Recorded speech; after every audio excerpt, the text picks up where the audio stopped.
Madame, Messieurs, bonsoir et bienvenue à cette autre édition de Regard social sur Equinox Télévision. Un élève des terminales du collège privé Voltaire de Bafoussam, poignardé à mort, c'était en 2018, par son camarade. Un autre élève du lycée bilingue de Dedo ici à Douala, poignardé également par son camarade aussi, mais mort s'en est suivi. Et on parle également de ce professeur de mathématiques, Maurice Tchakounté, poignardé à mort également par un élève. Des exemples en n'en point finir qui décrivent un peu l'ambiance délétère qui règne dans certains établissements publics comme privés de la République. Question, qu'est-ce qui peut donc motiver ces actes de violence en milieu scolaire? Comment faire pour remédier? Des questions et bien d'autres qui pourraient trouver des éléments de réponse au cours de cette édition de Regard social sur Equinox ce soir. Bienvenue à tous, Madame, Messieurs.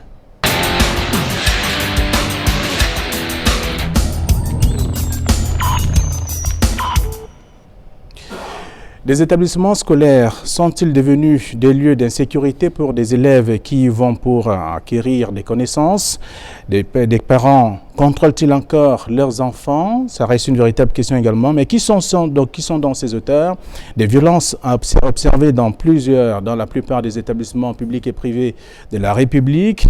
Des questions qui vont également jaillir dans ce grand reportage qui vous situe et qui nous situe tous pour comprendre un peu comment fonctionnent ces élèves et quelles sont les mesures prises par certains chefs d'établissement pour contrecarrer ces actions dans la plupart des établissements. Juste après, nous allons accueillir des experts. Bonsoir.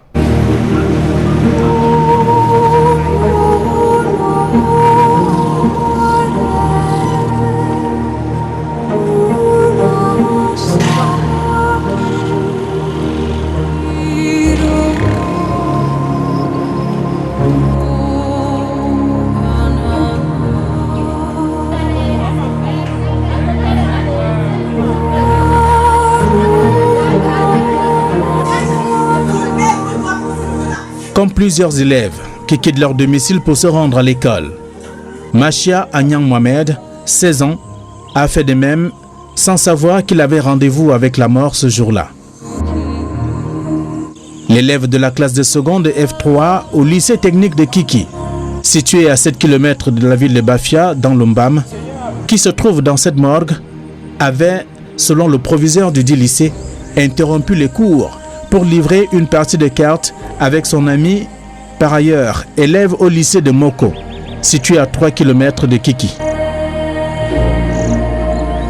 Il a touché, selon les déclarations du médecin, le poumon et mort s'en est suivi. La violence en milieu scolaire devient vraiment un phénomène, pour ne pas dire une pandémie. Sans véritablement savoir ce qui s'est passé entre les deux, la même source affirme qu'il a reçu des coups de poignard dans son épaule gauche. Conduit au centre médical d'arrondissement de Kiki dans un état critique, il a finalement rendu l'âme quelques minutes après. Au lycée technique de Kiki, c'est un calme des cimetières. Les élèves sont au pas. Le proviseur donne des conseils. J'ai fait mon temps. Mon avenir est derrière moi. Ce que je peux laisser, c'est vous. Ce cas et bien d'autres sont légion dans des établissements scolaires, publics comme privés, sur l'ensemble du territoire national.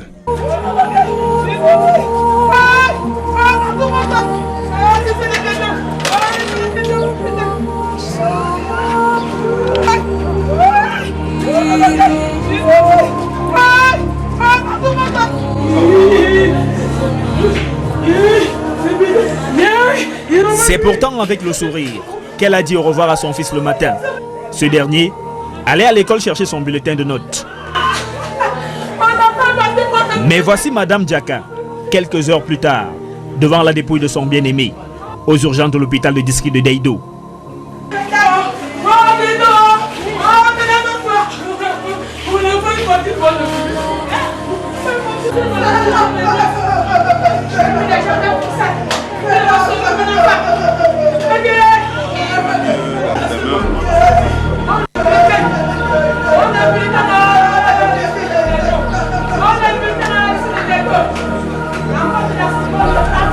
Le jeune Tchanou Osman Blérios, âgé de 18 ans, était élève en classe de seconde C au lycée bilingue de Deïdo.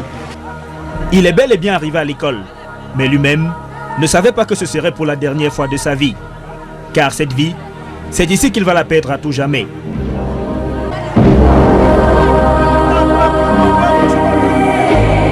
Nous rencontrons le censeur du lycée bilingue de Deido, Maurice Siabdieu, qui est le plus haut responsable de l'établissement scolaire à ce moment. On avait commencé la cérémonie de remise des bulletins dans le secteur de seconde. Apparemment, les enfants sont venus avec des portables. Maintenant, il y a d'autres enfants qui étaient déjà exclus du lycée, dont les 3 suspects qui ont été pris. 2 sont des exclus du lycée, et 1 est encore en classe, en seconde allemand chez nous. Alors ils allaient devant les camarades, taxés, comme on dit, bien agressés pour acheter leur téléphone. C'est donc pendant ces risques-là, ils avaient un parmi avec le poignard, je ne sais pas encore qui passait, les enquêtes qui vont déterminer qui permet exactement le poignard. Ils ont donc commencé à blesser les camarades pour acheter leur téléphone.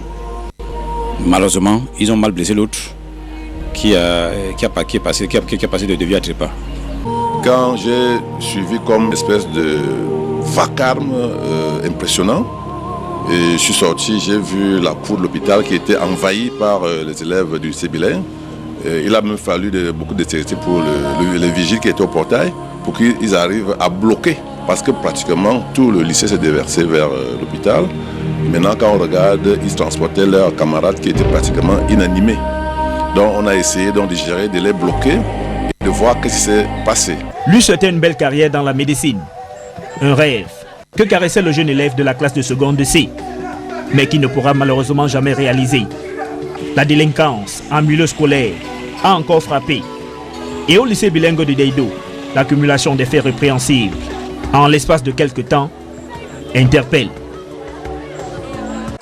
Des agressions en milieu scolaire, des élèves et enseignants sont pour la plupart des cas des victimes des apprenants indélicats qui utilisent des lames de rasoir, des couteaux et autres armes blanches pour régler des comptes à leurs camarades ou enseignants. Vous êtes sans savoir qu'il y a parfois dans la nature humaine des agressions injustifiées. Injustifiées. Vous ne comprenez pas pourquoi, du coup, on devient violent, on devient agressif.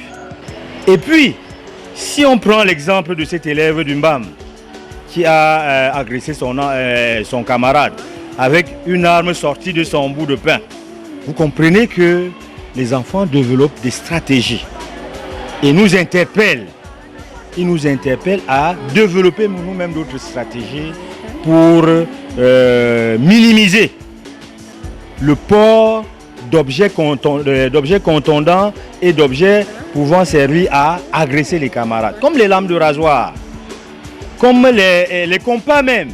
Et même certains objets que les enfants utilisent sont des matériels de travail. Vous voyez que la tâche est extrêmement délicate, extrêmement difficile. Mais nous développons davantage de stratégies.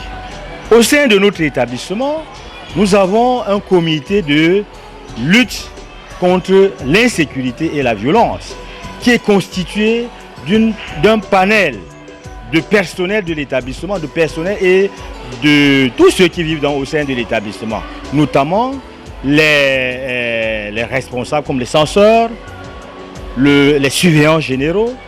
Ce comité a un surveillant général, un censeur, les conseillers d'orientation, parmi lesquels les chefs de service d'orientation scolaire, les chefs de classe, les professeurs principaux, qui nous serviront de relais dans les salles de classe, entre les salles de classe et nous, et entre nous et les salles de classe.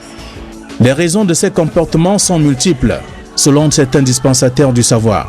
En tant que surveillant général, j'ai vu beaucoup d'élèves s'agresser.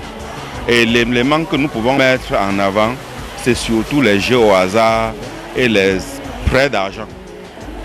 Parce que c'est ça qui entraîne le phénomène de recours au renfort qui viennent et puis ça provoque des bagarres. Même en classe, ils se déchirent des tenues, ils se font mal comme ça entre eux. Dans des établissements comme à l'extérieur, des cas de violence juvénile sont de plus en plus perceptibles. D'aucuns estiment que certains parents ont perdu le contrôle de leur progéniture. Parce que les parents ne surveillent pas, les parents ne contrôlent pas les enfants. Ils ne contrôlent pas les fréquentations de leurs enfants. Ils ne contrôlent même pas ce que leurs enfants consomment. L'injustice l'injustice peut être source de violence et d'agression.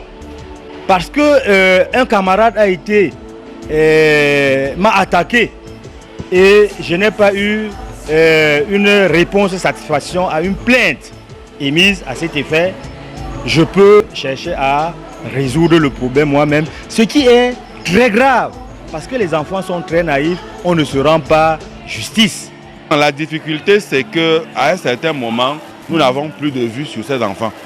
Ce qui fait donc que, surtout à l'extérieur, je parle à l'extérieur parce qu'à l'intérieur, nous sommes toujours avec eux. Mais une fois qu'ils sortent du lycée, nous n'avons plus de contact avec eux et tout peut se passer.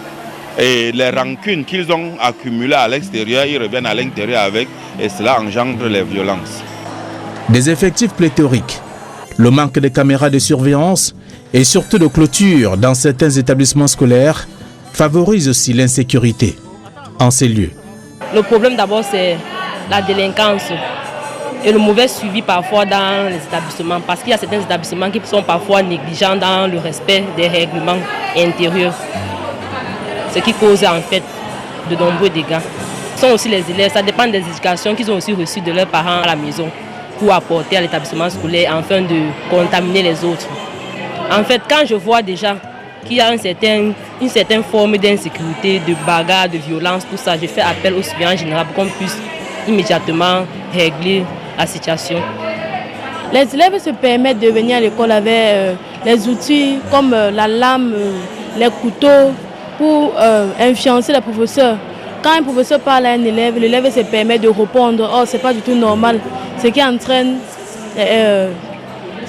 les insulter, comme on le dit tantôt. Les professeurs parlent, peut-être que le professeur punit un élève, il se permet de répondre au professeur. Le professeur dit « Mets-toi dehors », il se permet de répondre. Pourtant, c'est pas du tout normal. C'est pas normal. Dans certains lycées, il y a des élèves qui poignardent leurs camarades. Et d'autres aussi s'attardent à poignarder des enseignants. Et par conséquent, cela peut entraîner peut-être la mort d'un proche. Ça dépend aussi de la façon du comportement dont il est sorti de la maison avec. Il peut être sorti de la maison que l'argent de baigner n'a pas eu l'argent de baigner. Arrivé, même dans les blagues, on le provoque et ça l'énerve, ça le provoque et l'émotion. C'est à ce point qu'il s'acharne sur son ami, à cause de la violence. Il y a ça, et aussi parfois même les dettes. Tu empruntes et tu ne remets pas. Il arrive, ça crée les problèmes et ça crée la tisanie. Suite à ces multiples cas d'agression, certains chefs d'établissement ont dû mettre en place des mesures de sécurité. Donc nous veillons à ce que les enfants aient très peu. Les enfants ne jouent pas au jeu au hasard à l'intérieur du lycée et très peu de contact avec les délinquants que nous voyons là autour du lycée. Donc le lycée a engagé des vigiles qui sont tout autour du lycée et surveillent le tour du lycée par rapport au contact que les élèves ont avec ces délinquants tout autour du lycée. Pour éviter la violence, moi à mon niveau, pour éviter la violence à niveau scolaire, tout d'abord, on doit éviter les jeux au Njambo et éviter le manque de respect vis-à-vis des enseignants. On constate un tel acte, on appelle directement un censeur. Il vient et il sanctionne cet élève. En fait, il est directement exclu du lycée, puisque ce n'est pas du tout normal. Il y a les pertes en vie humaine. La vie de quelqu'un n'est pas une blague. On ne blague pas avec la vie de quelqu'un. On dénonce tous ceux-là, ils sont directement exclus du lycée. Eh bien, merci à toute l'équipe qui a contribué à la réalisation de ces chefs-d'œuvre que vous avez regardés. On va dire merci à Sylvestre Hippolyte Zangaou et bien d'autres aussi. Madame, Messieurs, nous entamons la seconde partie de ce programme avec nos invités qui sont déjà sur ce plateau. Maurice Somo, bonsoir et bienvenue. Bonsoir Flavien, merci de m'associer à cette autre réflexion sur un phénomène qui commence à perdurer, qui commence à inquiéter tout le monde. Okay. J'espère que ce soir, avec les autres copanélistes, nous ferons le tour de la question et probablement nous trouverons quelques pistes de solutions. D'accord. Alors, vous êtes psychosociologue de l'éducation et des orientations, consultant principal au cabinet d'éducation Educasis, auteur de quelques ouvrages également, dont le dernier est donc traité de quelques thématiques sur l'éducation également. Je préfère me limiter là. Très bien, oui, je préfère que ce soit ça. Voilà. D'accord, merci d'être avec nous ce soir. Vous avez déjà dit votre premier mot, en tout cas, à la suite de ce qu'on a présenté comme reportage. Également, avec nous sur ce plateau, Bertin Tinda, bonsoir. Bonsoir Flavien. Vous êtes spécialiste en PNL et analyste transactionnel également. Oui, effectivement. La PNL qui est la programmation neurolinguistique et l'analyse transactionnelle qui sont tous deux les outils de développement du potentiel des êtres humains. Il faudrait comprendre par la PNL que chaque être humain a été programmé d'une certaine façon. Nous sommes aujourd'hui la somme de la programmation que nous avons reçue depuis notre tendre enfance. Donc chaque être à son niveau est un assemblage de logiciels, si on peut le dire ainsi. Un logiciel éducatif, un logiciel culturel, un logiciel religieux et même un logiciel expérimental. C'est cela qui fait de nous, de chaque être humain, ce que cet être humain est aujourd'hui. Donc ce qui veut dire que si on a envie de devenir une autre personne, si on a envie de devenir une autre personne, on peut soit se déprogrammer et reprogrammer autre chose, soit programmer tout simplement un autre comportement ou bien une autre attitude que nous désirons. Et l'analyse transactionnelle, c'est tout simplement un système de pensée de l'être humain qui est à la fois qui est composé à la fois de l'état parent, c'est-à-dire comment est-ce que nous avons été éduqués jusqu'à présent, l'état adulte, c'est-à-dire notre logique, et l'état enfant qui sont simplement les émotions. Donc, vous allez davantage nous expliquer tout ça tout à l'heure. Comment est-ce qu'on peut transformer ces jeunes qui partent de chez eux déjà avec des lames de rasoir dans des pains et des couteaux et autres. Comment est-ce qu'on peut laisser ce comportement et adopter un autre, on va dire un comportement sain, pour peut-être mieux vivre dans la société. Merci d'être venu. Vous êtes également confortablement installé. En face de vous, nous avons Boten Marcel. Bonsoir. Bonsoir Flavien. Vous êtes proviseur en exercice, il faut le rappeler, du lycée bilingue de Loué, dans le Mongo. Vous êtes parti de là pour venir partager avec nos chers téléspectateurs votre expérience en tant que proviseur. Également, comment est-ce que vous gérez un lycée qui n'a pas de clôture? Et comment vous faites pour qu'il n'y ait pas de violence dans votre établissement? Ou alors comment minimisez-vous ces violences que vous enregistrez peut-être parfois aussi? Oui, merci Flavien de me passer la parole. Ce n'est pas facile pour un lycée qui n'a pas de clôture, mais nous essayons tant bien que mal de surveiller nos élèves parce que nous avons mis sur pied des stratégies. Déjà à l'entrée du lycée, tout le staff administratif est là, le proviseur en tête, les censeurs, les surveillants généraux.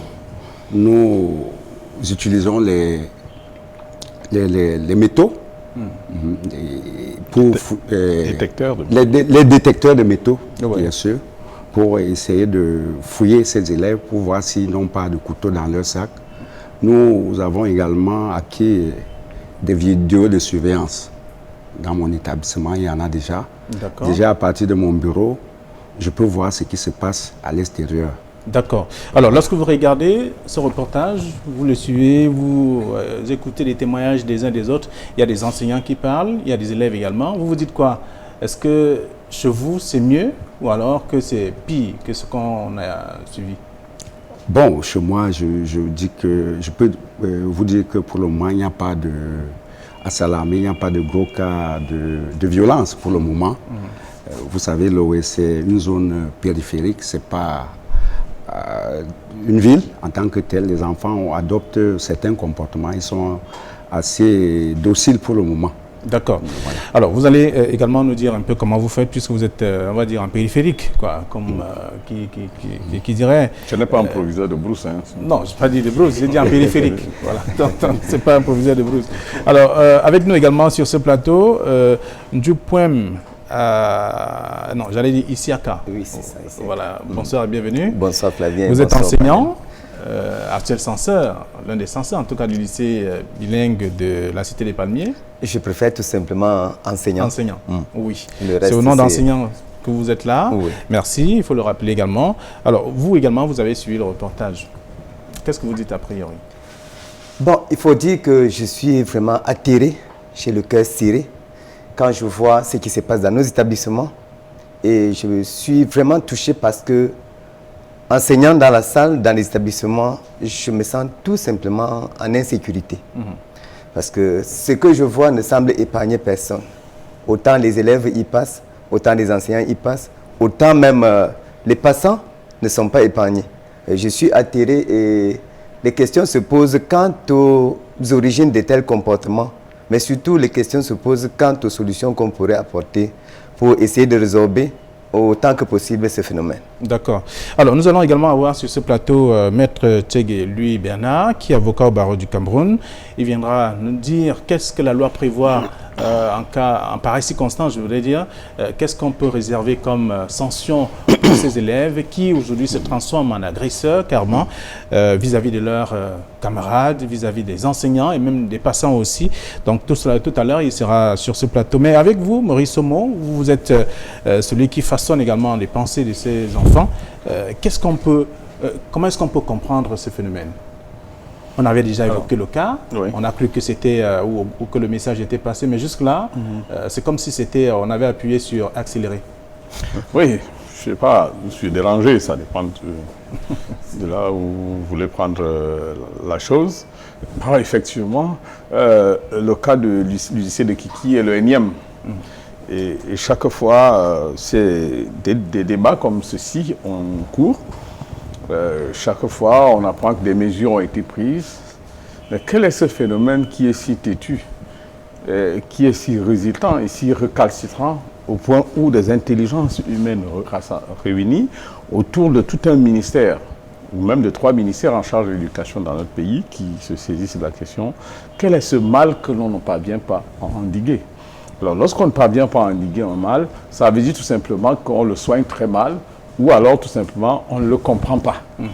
Alors, la violence en milieu scolaire doit-il être considérée aussi comme un phénomène incompris, un phénomène hors norme? C'est un peu ce que moi j'ai tendance à me poser comme question.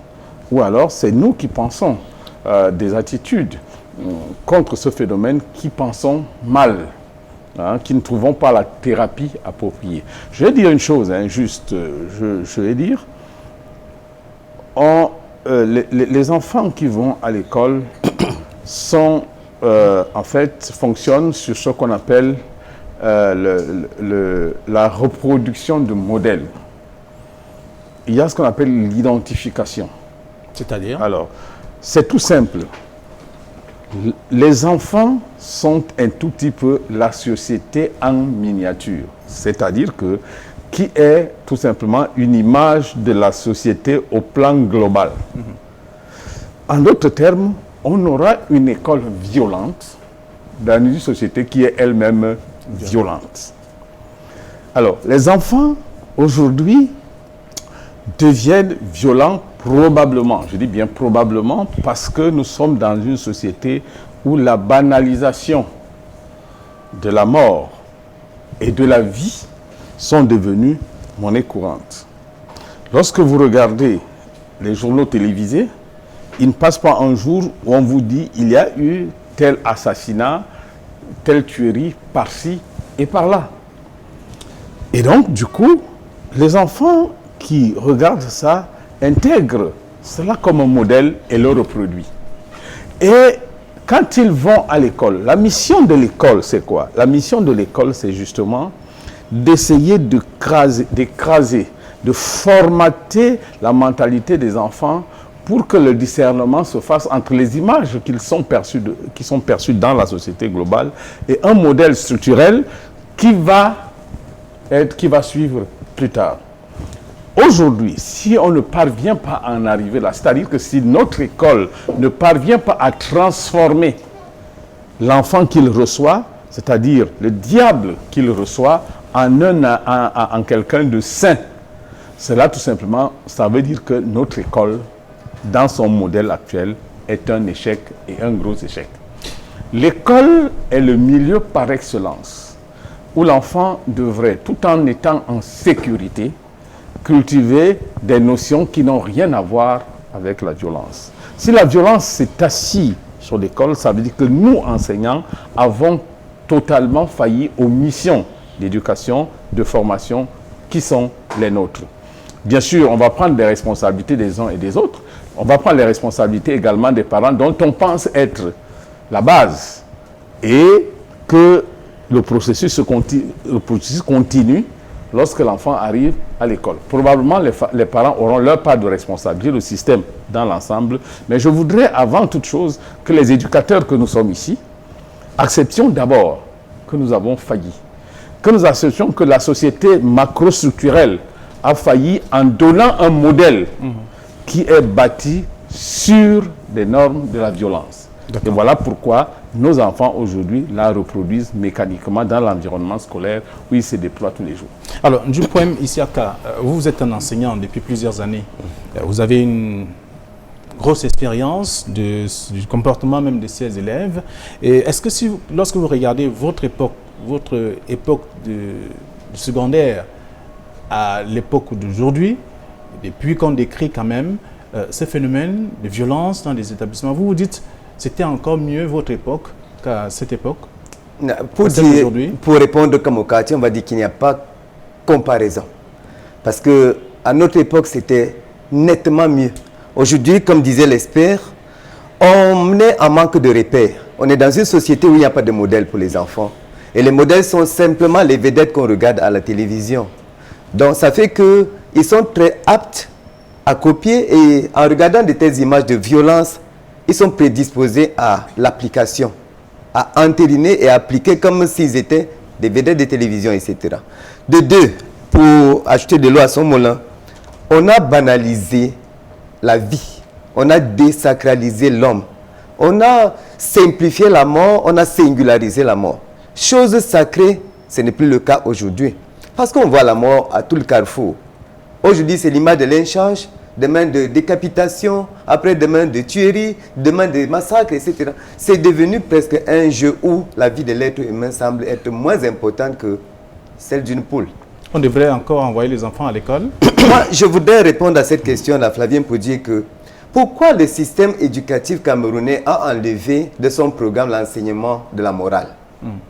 Parce qu'à notre époque, je me rappelle encore Henri Mbala, dans un livre d'histoire qu'on appelait à l'époque IC, Instruction civique, enseignait aux enfants à ne pas se tenir au col, à ne pas bagarrer, etc. Pourquoi a-t-on enlevé cette formation de base qui aurait pu continuer à modeler les jeunes d'aujourd'hui qui seront nous demain?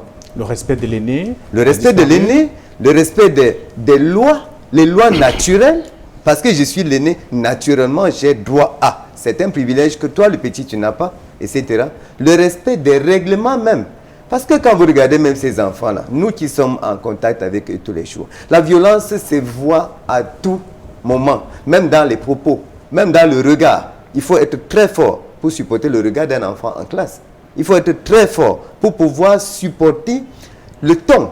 Écoutez, on ne peut pas suivre même un enfant qui vous donne deux phrases sans qu'il y ait de l'argot, sans qu'il y ait ce francamblais comme ils disent, etc. Ce sont des éléments matériels et concrets qui montrent que la société est en déliquescence. Et pour rejoindre ce que l'expert disait, il y a tout lieu de nous interroger sur même le système éducatif d'aujourd'hui. N'y a-t-il pas lieu de penser à reformer le système éducatif? Si la génération d'aujourd'hui, je mets les guillemets, est déjà perdue, n'y a-t-il pas lieu de réfléchir sur la génération de demain? Alors, vous qui êtes enseignant, comme vous le rappelez d'ailleurs au quotidien, vous êtes en contact permanent avec ces élèves. Quand vous dites une année passe, une autre passe encore, je veux dire après 2 ans, un enfant que vous avez tenu par exemple en seconde, qui se retrouve en première ou en terminale, avec les mêmes habitudes, vous dites quoi? Que vous avez échoué, vous, en tant qu'enseignant? Disons que l'échec, pour rejoindre ce que mon copanéliste a dit, l'échec est collégial. L'échec est partagé. Dans la chaîne de l'éducation de l'enfant, il y a cet apport, cette contribution tripartite. L'institution, l'école, l'enfant lui-même et le parent à la maison. L'échec ne peut pas être collé à la peau de l'enseignant tout seul. L'enseignant se reconnaît dans cet échec-là, en vérité.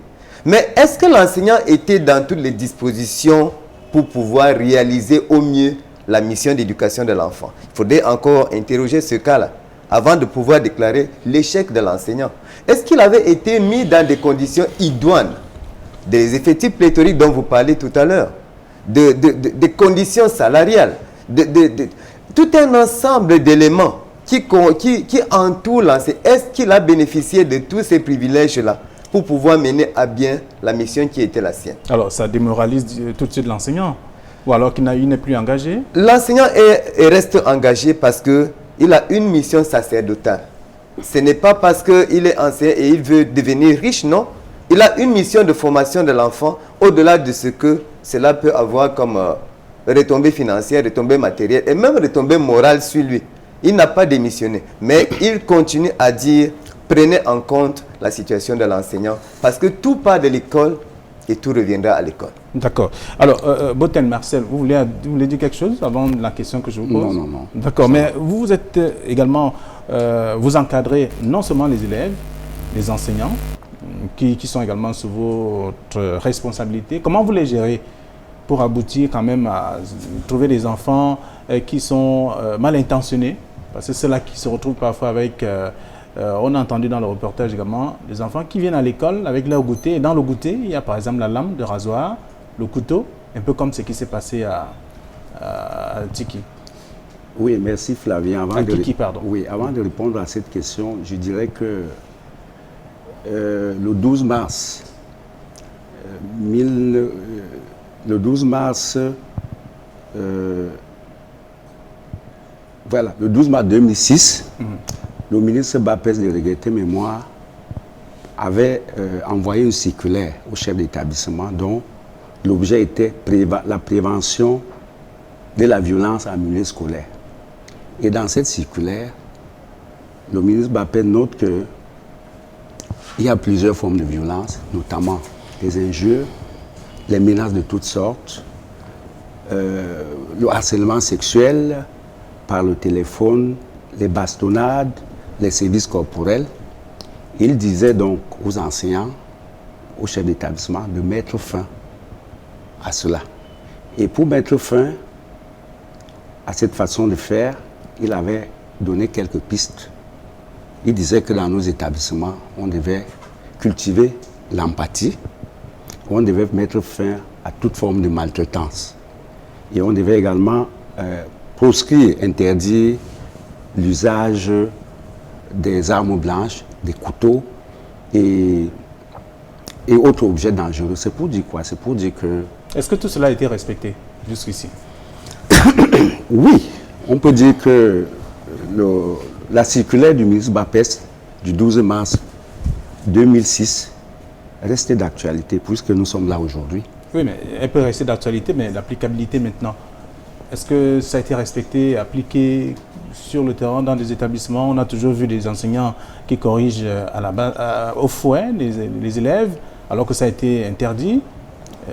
Bon, je dis ça a été, on peut dire que ça a été respecté parce que quand je vous ai parlé aujourd'hui de mes surveillants généraux qui procèdent à la fouille pour, n'est-ce pas, mettre hors d'état de nuit ces élèves qui viennent avec les couteaux, ces élèves qui viennent avec les objets dangereux, ces élèves, n'est-ce pas, qui cultivent la violence au quotidien. Je dis que ça a été respecté parce que Madame le ministre, en fin d'année dernière, nous a prescrit de mettre dans nos établissements des mécanismes qui permettent de voir ce qui se passe lorsque vous êtes dans votre bureau. Je vous ai parlé tantôt des caméras de surveillance qui sont déjà dans... je crois que s'il y a 10 établissements au Cameroun, au moins 8 ont ces caméras. Donc c'est pour dire que vraiment, Flavien, sans faire dans la flagornerie, ces prescriptions du ministre Bapès qui voyait déjà ce phénomène venir parce que son texte date depuis 2006, ça fait 14 ans et il est aujourd'hui d'actualité.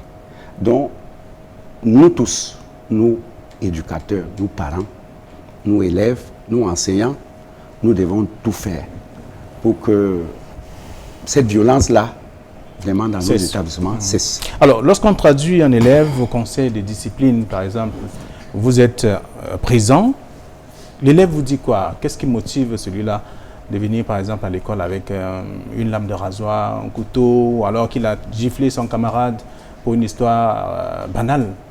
Les raisons sont lesquelles parfois? Vraiment, Flavien, je vais vous dire que parfois, l'élève même regrette son acte. Il vous dit vraiment, je ne savais pas que je pouvais blesser mon camarade. Excusez-moi, lui-même, il n'en revient pas. Parfois, il n'en revient pas sur la gravité de l'acte qu'il a posé. Parfois, c'est le parent même, parce que le conseil de discipline est contradictoire, c'est une instance contradictoire. Les parents sont convoqués, sont également convoqués. C'est le parent qui vous dit non, vraiment, excusez, mon enfant, c'est un agneau, alors que c'est un loup. C'est le parent même qui prend ses défenses. Je vais vous raconter une anecdote. Lorsque j'étais proviseur au lycée de l'Opom, je crois, de 2013 en 2014, le ministre Bapès avait sorti également une circulaire qui interdisait le port du téléphone dans les établissements scolaires, dont les élèves devaient laisser leur téléphone à la maison. Alors, on a fait des campagnes de sensibilisation, même dans les levées de couleur, on leur a dit laissez vos téléphones à la maison. Mais ils ne respectaient pas cela. Ils venaient à l'école avec le téléphone. Et pendant que le professeur est en train de donner son cours, le téléphone sonne. Alors, un matin, j'ai réuni mon staff, j'ai dit, bon, faisons une espèce de battue dans les salles de classe et nous allons voir ce que nous allons voir. Ce jour-là, on a pris près de 100 téléphones dans tout le lycée. Et j'ai confisqué ces téléphones dans mon bureau et je leur ai dit, on était au premier trimestre, je vais vous remettre ces téléphones en fin d'année. Mais grande a été ma surprise. Je ne sais même pas qui a donné mon numéro aux parents. C'est les parents qui m'appelaient. Monsieur le proviseur, vraiment, remettez le téléphone à mon fils. Il est asthmatique. Il m'appelle de temps en temps. Vous voyez. Donc, c'est pour vous dire que... Quand le asthme commence. Oui, voilà. Il faut qu'il appelle son père. Donc, c'est pour vous dire que vraiment, les parents également sont à blâmer dans cet état de choses. D'accord. Voilà. Alors, Bertin Tinda, oui. Tout part d'où? De la maison? Ou alors c'est l'enfant lui-même qui développe en lui ce comportement de violence? Une très belle question, ou bien une très belle relance, Flavien, parce que je ne fais pas partie de la généralisation ni des distorsions, parce que pour moi, je pense que nous sommes en train d'agir là sur les conséquences. Et on ne peut pas militariser l'école. On ne peut pas mettre un gendarme ou bien un policier derrière chaque enfant pour surveiller ce qui va se passer. Donc, dans de pareilles situations, je vais prendre une métaphore. Si vous avez un arbre qui produit les fruits qui ne vous plaisent pas, vous n'allez pas cueillir les fruits pour changer les fruits. Vous allez changer soit la sémence, soit la texture du sol, soit arracher l'arbre et replanter un autre arbre là-bas. J'en viens à ce développement. Nous avons parlé des élèves qui ont poignardé des enseignants, il y a fort longtemps, des élèves qui ont poignardé leurs camarades, des élèves qui ont insulté les parents, des élèves qui, dans la rue, ne se comportent pas bien. On a dit recrudescence des agressions en milieu scolaire. On aurait même pu dire recrudescence des agressions dans la société. Pourquoi dans la société? Parce que le dénominateur commun, c'est la jeunesse. Ils sont tous jeunes. Et jeunes, ça suppose qu'il est encore en pleine croissance. Nous avons une haute autorité de l'État qui a dit que la jeunesse, c'est le fer de lance de la nation. Et on a suivi, et c'était bien parce ça supposait qu'il fallait encadrer cette jeunesse pour qu'elle grandisse et continue l'œuvre de la création. Bien après, la même voix dit: quel Cameroun allons-nous laisser à nos enfants? Et c'est là où tout a dégénéré. Pourquoi tout a dégénéré?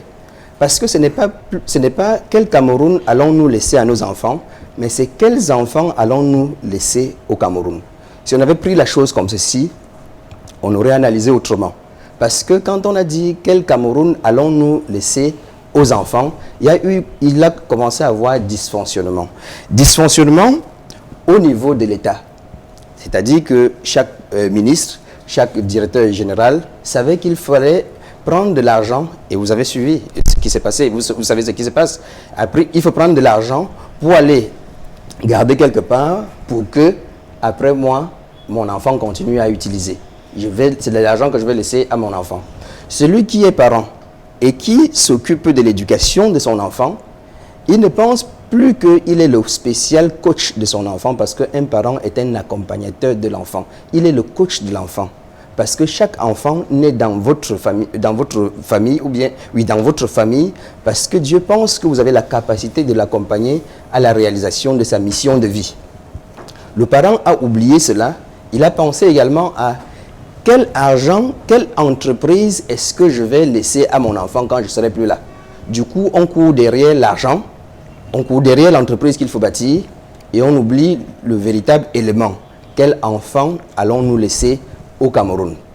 Il y a eu dysfonctionnement au niveau des enfants. Parce que si déjà l'État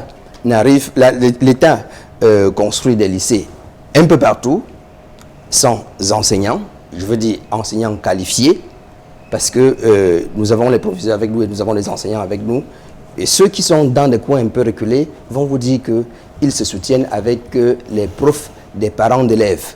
C'est-à-dire que sans analyse ou bien sans formation pédagogique, ils viennent instruire comme ils peuvent.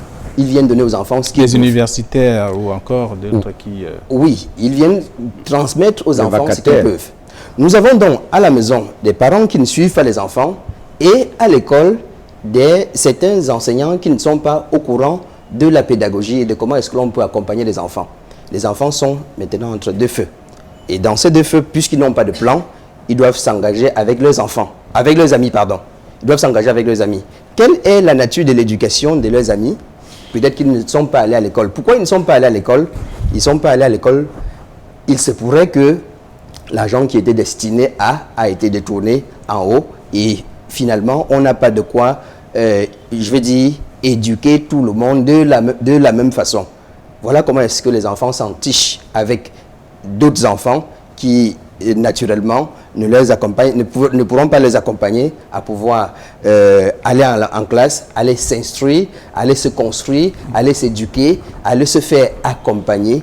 Et tout cela survient à cet instant. Donc, si nous ne regardons pas les causes qui créent ce que l'on a aujourd'hui, on s'attelle à regarder les conséquences pour dire il faut mettre les caméras de surveillance, il faut mettre les gros bras à l'entrée des lycées, il faut faire ci, il faut faire ça. Nous sommes en train de travailler sur les conséquences. Et j'ai dit d'entrée de jeu que si vous n'aimez pas les fruits d'un arbre, vous ne pouvez pas changer les fruits de cet arbre-là. Vous devez aller à la racine, à la source, pour travailler sur les causes. Donc maintenant, je pense qu'il est important de regarder les causes. Qui est responsable de quoi? Le parent, dans sa responsabilité à la maison, qu'est-ce qu'il fait au quotidien pour ses enfants? Nous sommes un jeudi. Allez-y tout simplement à la rue de la Joie pour voir combien de parents sont assis en train de se saouler la gorge. Allons-y à la maison pour ceux qui sont rentrés pour voir s'ils sont en train de s'occuper des enfants. Ils sont dans leur téléphone, la maman dans les séries et les enfants sont en train de se débrouiller. Et je dis, si vous n'avez pas de plan de vie, vous allez rentrer dans le plan de vie d'une autre personne. Si vous n'avez pas de projet de vie, vous allez rentrer dans le projet de vie d'une autre personne. Que vous soyez petit, que vous soyez grand, que vous soyez jeune, vous allez rentrer dans le plan de vie d'une autre personne. Les enfants sont dans le plan de vie de ceux qui les commandent, en leur faisant comprendre que l'on peut prendre les stupéfiants, on peut ingurgiter les stupéfiants, on peut prendre la chose de l'autre à la force. Ils n'ont aucune éducation.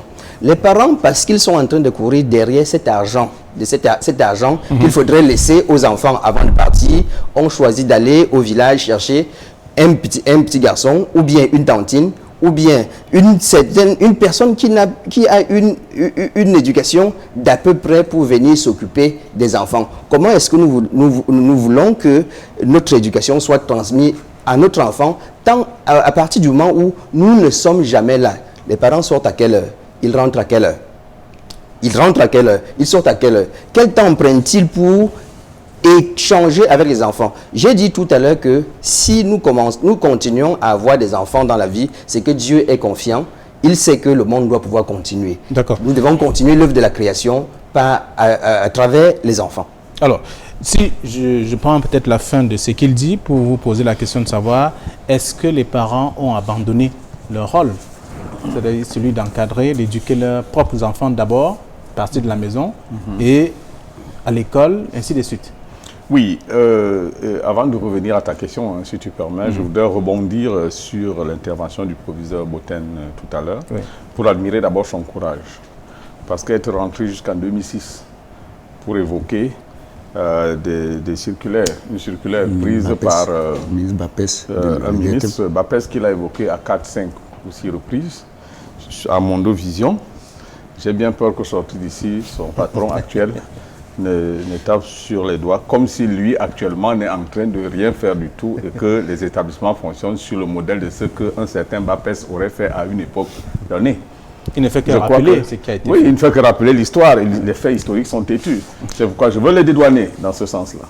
Je voudrais aussi dire que son ministre actuel a quand même ceci de nouveau, qu'il a saupoudré, comme disait mon copanéliste, à travers... J'ai parlé des caméras, c'est Madame Naouda. Ça dit, je dis que c'est des informations. Mais je continue de dire que malgré ces circulaires de 2006, nous sommes aujourd'hui en 2020, qui ont interdit prévention de la violence. Prévenir la violence. L'école devient de plus en plus violente. Donc, ça n'a pas marché. Il n'y a pas longtemps, quand l'incident s'est passé au lycée d'Edo, à ce moment, on a dit il faut mettre les caméras partout. D'accord, on met les caméras partout. Est-ce que la caméra dans un établissement résout le problème de la violence? Est-ce que cela rectifie la décision pour un enfant de poser un acte violent au sein d'un établissement? Alors, ce n'est pas parce que...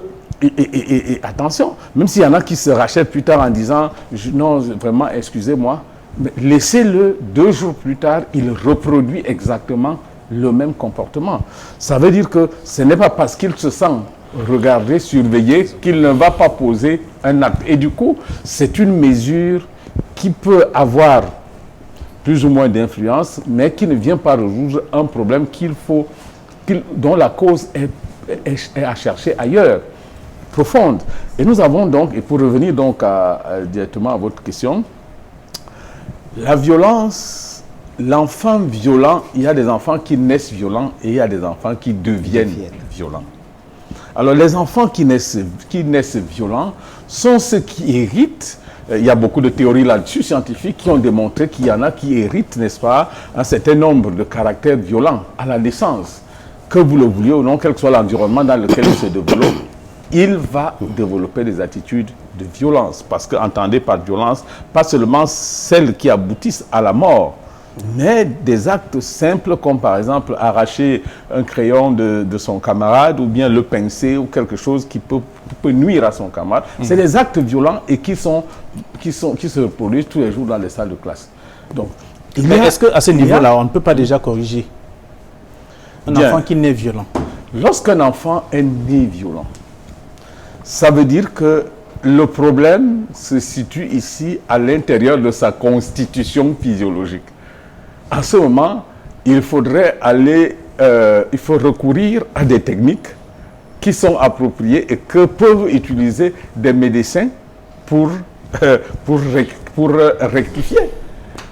Ça, c'est la première chose. Maintenant, il y a des techniques que nous, en psychologie, nous utilisons naturellement pour rectifier la partie visible de la violence qui s'appelle en réalité le comportement.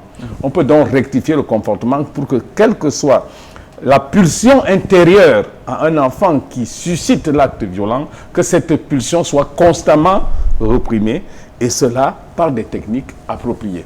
Maintenant, j'ai dit, on est violent ou on devient violent. Les enfants qui deviennent violents le deviennent en raison d'abord, probablement et sûrement, de l'échec de l'éducation construite au niveau de la structure familiale. Parce que là, ils l'ont dit, les copanélistes l'ont dit à suffisance, l'absence des parents, pour revenir à votre question très sûrement, l'absence des parents qui en réalité doivent être au contrôle des attitudes des enfants à la maison peut susciter, n'est-ce pas, une certaine liberté, n'est-ce pas, vers une forme d'éducation violente au regard de ce que les enfants font à la maison et que les parents ne maîtrisent pas. Un exemple simple, lorsque vous n'êtes pas à la maison, ou que vous regardez certaines images à la télévision et votre enfant est là à côté, vous n'avez pas le temps de dire à l'enfant, attention, l'image que vous regardez, voici ce qu'elle signifie, et que vous vous laissiez emporter par l'émotion de ce que vous voyez, eh bien, vous avez tout simplement loupé. Or, des parents, non au-delà de l'absence, il y a le modèle d'éducation qu'il faut donner, non pas aux enfants, mais qu'il faut donner déjà aux parents. Nos parents sont-ils suffisamment éduqués pour éduquer les enfants qui sont sur eux? N'a-t-on pas plus de géniteurs dans notre société que de véritables parents? Là est l'essence de la question. Donc, pour les enfants qui deviennent violents, ils le deviennent donc par un échec d'un modèle éducatif à la maison, également lorsque l'enfant quitte la maison pour aller à l'école, dont le relais est supposé être pris par l'école, si l'école ne parvient pas à réprimer cela, donc c'est à l'école qu'il faut chercher donc la responsabilité de cette violence. Effectivement, entre l'école et la maison, ou entre la maison et l'école, chaque enfant, tous les jours, a un trajet pendant lequel il est considérablement influencé par des amis, par un certain nombre de choses qu'il regarde et qu'il garde intérieur, parce que la boîte de l'enfant, vous regardez des enfants de 3, 4, 5 ans qui passent dans la rue, lorsqu'ils voient une scène de violence, ils s'arrêtent à un moment donné. Ils regardent, ils intègrent. Ils ne vont parfois pas extérioriser cela en parlant à qui que ce soit, mais il a déjà capté cette image qui rentre dans son construit mental et psychologique. Et donc, on peut ainsi expliquer, et comme disait le co-panéliste tout à l'heure, il faut expliquer ces choses en prenant, comme les cas de violence, il faut faire un répertoire de l'ensemble d'actes violents qui sont commis dans la société, d'aller chercher la cause de chaque acte de façon spécifique et non de façon globale. Oui. Parce que l'attitude que nous avons de globaliser tout à travers le concept de violence et de chercher des solutions qui globalisent tout, comme par exemple mettre les caméras, mettez les caméras partout où vous voulez, mettez les caméras devant chaque banc. Le type violent sera violent. D'accord. Ça ne changera rien. Vous voulez réagir? Oui, justement, je voudrais réagir par rapport à l'intervention du copanéliste. Il a très bien dit, on est violent ou bien on devient violent. Donc, si nous regardons ces deux cas de figure, nous comprenons que la responsabilité de la programmation de l'enfant incombe aux parents. On est violent, ça ne veut pas dire qu'il y a quelqu'un qui est venu sur la terre avec l'esprit de violence. Ce n'est pas ça. Parce que l'analyse transactionnelle, au niveau structural, fait comprendre que la façon même de concevoir l'enfant interviendra sur le comportement de l'enfant à sa naissance. J'ai dit la façon de concevoir l'enfant. Oui. On peut même aller encore beaucoup plus loin pour dire les 9 mois que la maman porte l'enfant en son sein, sont le caractère, l'émotion qu'elle a au quotidien, l'environnement qu'elle fréquente au quotidien, les violences qui sont tout autour influencent sur l'enfant parce que émotionnellement, la maman est touchée et l'enfant est impacté. Du coup, il y a un enfant qui va naître et être vraiment beaucoup agité, il y a l'autre qui va être assez timide, donc tout cela dépend. Donc si nous sommes parents et que nous comprenons que l'éducation de notre enfant, la programmation de notre enfant incombe à nous. On fera attention à partir, même je dis au moment de la conception, c'est-à-dire qu'aujourd'hui, il y aura conception. Vous vous souvenez parfois, les vieux papas, pour réprimander les enfants, ils disent « je t'ai conçu quand j'étais sous ». Je t'avais conçu quand j'étais sous. Ça veut dire beaucoup de choses. Ça veut dire que ça vient tout simplement, je veux dire, reforger cette assertion selon laquelle, la façon par laquelle vous concevez l'enfant va impacter sur le sorti de l'enfant. Et puis maintenant, quand l'enfant est sorti et qu'il n'est pas né violent et qu'il devient violent, encore là, votre responsabilité Votre responsabilité est engagée. Nous sommes responsables en tant que parents. Moi, je pense, c'est pour cette raison que je disais tout à l'heure qu'il fallait revenir sur les fondamentaux, les causes de la violence en milieu scolaire ou bien dans la rue, parce que le dénominateur... On peut peut-être anticiper avec, pour faciliter la tâche à ceux qui nous regardent et qui vont certainement exercer cette activité aujourd'hui, quelle est la méthode à utiliser pour faire des enfants non violents? C'est une bonne question. Vous savez, Flavien, que si nous avons 5 enfants à la maison, leur conception n'a pas été de la même façon. Il y a des enfants qui sont venus parce qu'on cherchait le beau-père. Il y a des enfants qui sont nés parce qu'on cherchait un garçon, parce qu'on a déjà assez de filles. Ou bien parce qu'on a déjà beaucoup de filles, il faudrait un garçon, ou bien il faudrait une fille. Donc ça, cet impact psychologique agit sur le parent qui est en train de... sur le géniteur. Ce que je voudrais dire, c'est que on devrait se mettre à l'esprit que l'enfant vient par nous parce que Dieu nous fait confiance. Il sait que nous avons la responsabilité d'accompagner cet enfant à continuer l'œuvre de la création. Vous voyez, quand nous sommes assis ici, aujourd'hui, à la lumière, à la création de la terre, il n'y avait pas cette lampe à incandescence. Il y a quelqu'un qui a continué l'œuvre de création. S'il y a 10 milliards d'êtres humains, il y a 10 milliards de missions de vie. Donc, si l'enfant vient chez nous, il ne vient pas chez nous parce que nous n'avons pas eu un commissaire dans la famille, ni un magistrat dans la famille. Il faudrait transformer cet enfant en magistrat, en commissaire, en enseignant, ou bien en médecin, ou bien en pilote. Il vient parce qu'il a une mission de vie et nous sommes les seuls à pouvoir l'accompagner. Donc, dès la conception de l'enfant, nous devons nous mettre à l'esprit que je suis là pour l'accompagner.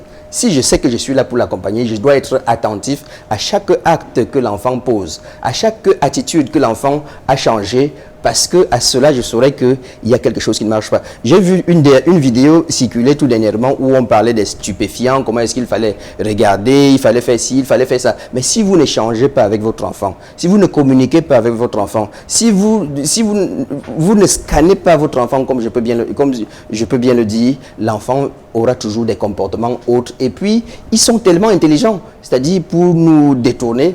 Vous voyez, nous sommes tous ici sur ce plateau. Qui sait ce que son enfant est en train de faire à côté? Nous viendrons tout simplement recevoir les comptes rendus. Mais si dans l'échange, vous n'avez pas créé cet échange, cette communication avec votre enfant, l'enfant fera tout simplement ce qu'il voudra. On va dire que il faut donner des conseils. Ce n'est pas simplement des conseils qu'il faut donner à l'enfant en disant que si tu vois ton ami qui fait comme ceci à l'école, fuis. Si tu veux ceci, fuis. Non. On doit pouvoir accompagner l'enfant à développer. Je veux dire en termes de pistes de sortie, donner ce qu'il faudrait à l'enfant pour que l'enfant puisse être capable de s'auto-gérer et de continuer à l'accomplissement de sa mission de vie. D'accord. Alors, c'est vrai que c'est à vous que je posais la question. Isiaka, entre la maison et l'école, M. Somo l'a dit tout à l'heure, l'enfant rencontre tout le monde. Et oui. Il voit tout. Oui, tout ce qu'il peut voir. En effet. Est-ce qu'il a parlé de communication également? Est-ce que lorsque l'enfant revient de l'école, le parent que vous êtes par exemple, ou alors n'importe qui, a le temps de discuter avec son fils? Qu'est-ce qu'on a dit à l'école? Qu'est-ce que tu as vu sur le chemin de l'école? Tu as parlé avec qui? Oui, tout à fait. C'est quand même un moment important aussi. Absolument. Oui. Absolument. Ce moment est incontournable dans l'optique d'une bonne éducation de l'enfant, surtout dans l'optique de la contribution du parent à l'éducation de son enfant. Et je voudrais encore rebondir à ce que l'Espère a dit tout à l'heure. Si vous aviez été sur le terrain le 5 octobre, vous auriez vu le contentement des parents à pouvoir voir les enfants repartir à l'école. Parce que les enfants, pour eux, représentent une charge depuis 7 mois. Il fallait absolument qu'ils partent.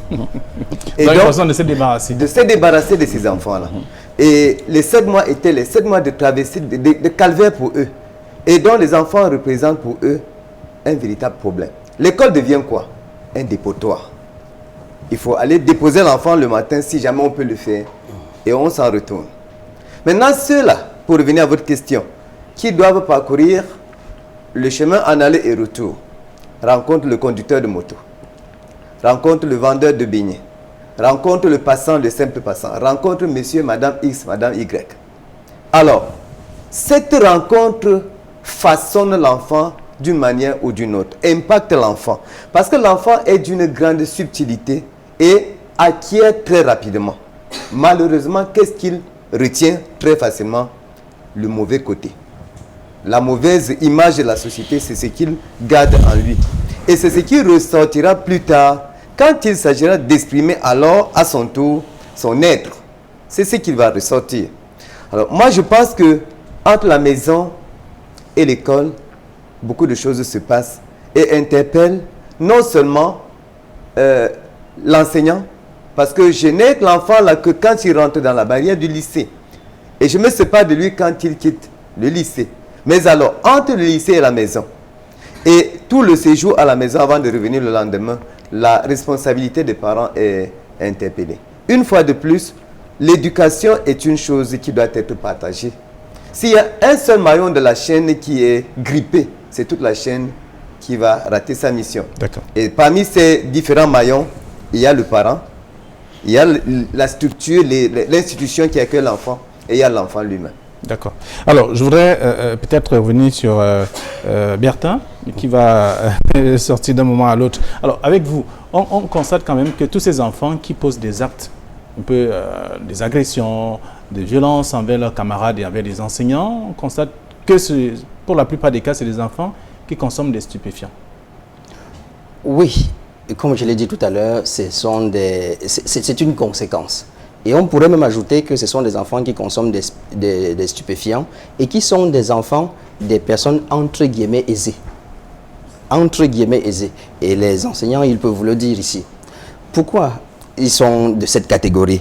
Parce que soit ils font l'éducation des enfants par la force, c'est-à-dire on rentre, tu as eu telle moyenne, tu n'as pas eu telle moyenne, on a dit que tu es venu en retard, on va te fesser. Et ça, l'enfant cultive en lui une certaine résistance. Soit ses parents, ils utilisent le pouvoir. Entre guillemets, quand ils utilisent le pouvoir, le papa et la maman. Quand l'enfant fait quelque chose, qu'est-ce que la maman dit? Attends que ton père vienne. Quand ton père va rentrer, tu vas sentir ce que tu vas sentir. Et du coup, l'enfant commence à développer également non seulement une certaine résistance, mais une certaine révolte. Il y a des parents également qui vont faire l'éducation par un moyen je veux dire, du développement de l'esprit. Dans ce développement de l'esprit, il tient compte de l'enfant, de la communication qu'il fait avec l'enfant. Parce que, j'ai dit tout à l'heure, vous ne direz jamais à un enfant, ne prends pas des stupéfiants. Ce n'est pas parce que vous avez dit, ne prends pas des stupéfiants qu'il ne prendra pas des stupéfiants. Il faut qu'il sache pourquoi est-ce qu'il ne prendra pas des stupéfiants. Et pour qu'il sache pourquoi il ne prendra pas des stupéfiants, il faut qu'il ait au préalable développé, comme je l'ai dit, je voudrais le dire tout à l'heure, son projet de vie. On n'est jamais assez jeune pour développer son projet de vie. Dès que l'enfant naît, vous devez l'apprendre à développer son projet, c'est-à-dire sa vision. Où est-ce qu'il va? Parce que la vie commence par un point de départ et ensuite une destination. La première communication, c'est de lui faire comprendre qu'il va quelque part. Donc du coup, il doit pouvoir travailler sur son projet de vie. Il ne faut pas attendre que l'enfant ait 20 ans, que l'enfant ait 25 ans pour dire, voilà, tu as eu les diplômes et tu fais quoi? D'ailleurs, il y a, je pense, Miles Monroe qui a dit, c'est une catastrophe et même un cataclysme pour quelqu'un de mourir avant de naître. Parce que quand ces enfants n'arrivent plus à faire ce pour lequel ils sont venus sur la terre, réaliser une mission de vie précise, ces enfants sont décédés avant d'être même nés. Donc du coup, vous voyez que nous avons la responsabilité de pouvoir les accompagner avec des formations. Si on ne le fait pas à l'école, si dans le programme scolaire, on n'a plus lycée ou bien l'éducation civique, on peut transformer cela à la maison par un travail sur l'estime de soi. L'estime de soi, c'est apprendre à l'enfant à avoir 3 éléments. Le premier élément, c'est un amour inconditionnel pour soi. Il doit pouvoir s'aimer véritablement. Il doit avoir une vision de soi, c'est-à-dire une vue imagée de ce que son lendemain doit être.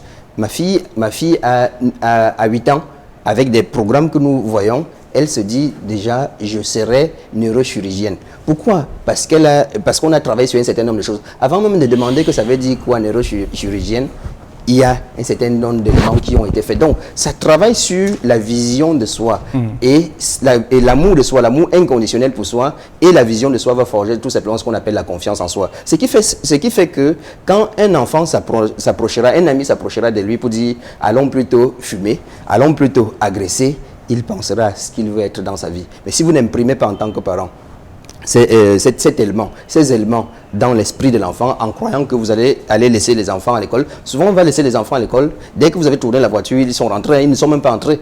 Ils ne sont même pas entrés. Vous faites comment? Il faut qu'il prenne lui-même la responsabilité de ne pas pouvoir transgresser à cela. Donc, tout incombe pour moi, j'ai dit, à la base, à la programmation. Et la programmation est une programmation qui doit être faite en premier lieu par les parents. D'accord, merci Bertin Tinda, vous êtes spécialiste en PNL et analyse transactionnelle. Oui. Merci d'être venu. Vous allez céder votre siège donc à l'expert, je veux dire à l'avocat que nous allons accueillir dans un instant. Mais le temps de savoir déjà avec vous, Somo Maurice, qu'il faut, à partir de ce qu'il dit également, qu'il faut déjà donner une orientation à l'enfant dès le bas âge. Lui dire qu'il sera enseignant, médecin, je ne sais pas, pilote, ça dépend du métier. Non, on ne le lui dit pas. Cette suggestion, elle est contre les principes de ce qu'on appelle l'orientation scolaire, universitaire et professionnelle. Je vais vous dire, qui intervient quand l'enfant est déjà né, il est déjà majeur. Et c'est justement ça ce qu'il essaie de dire et qui est absolument vrai. L'enfant, avant qu'il ne soit conçu dans le ventre des parents, les parents ont déjà construit un avenir pour lui sur un plan de l'image. C'est quoi? Quand un type dort avec sa femme, excusez le terme, quand un type dort avec sa femme, il lui dit, l'enfant que nous allons faire là, c'est un garçon et il sera comme moi, un militaire. Bon, alors, c'est un peu ça. Bon, et puis, quand madame accouche à l'hôpital, les premiers cris, c'est une femme qui vient. C'est-à-dire que le militaire qu'on a attendu n'est pas venu, c'est une demoiselle qui vient. Alors, il peut se développer... Encore qu'il y a des militaires femmes aussi. Bon, il peut se développer en ce moment ce qu'on appelle un rejet.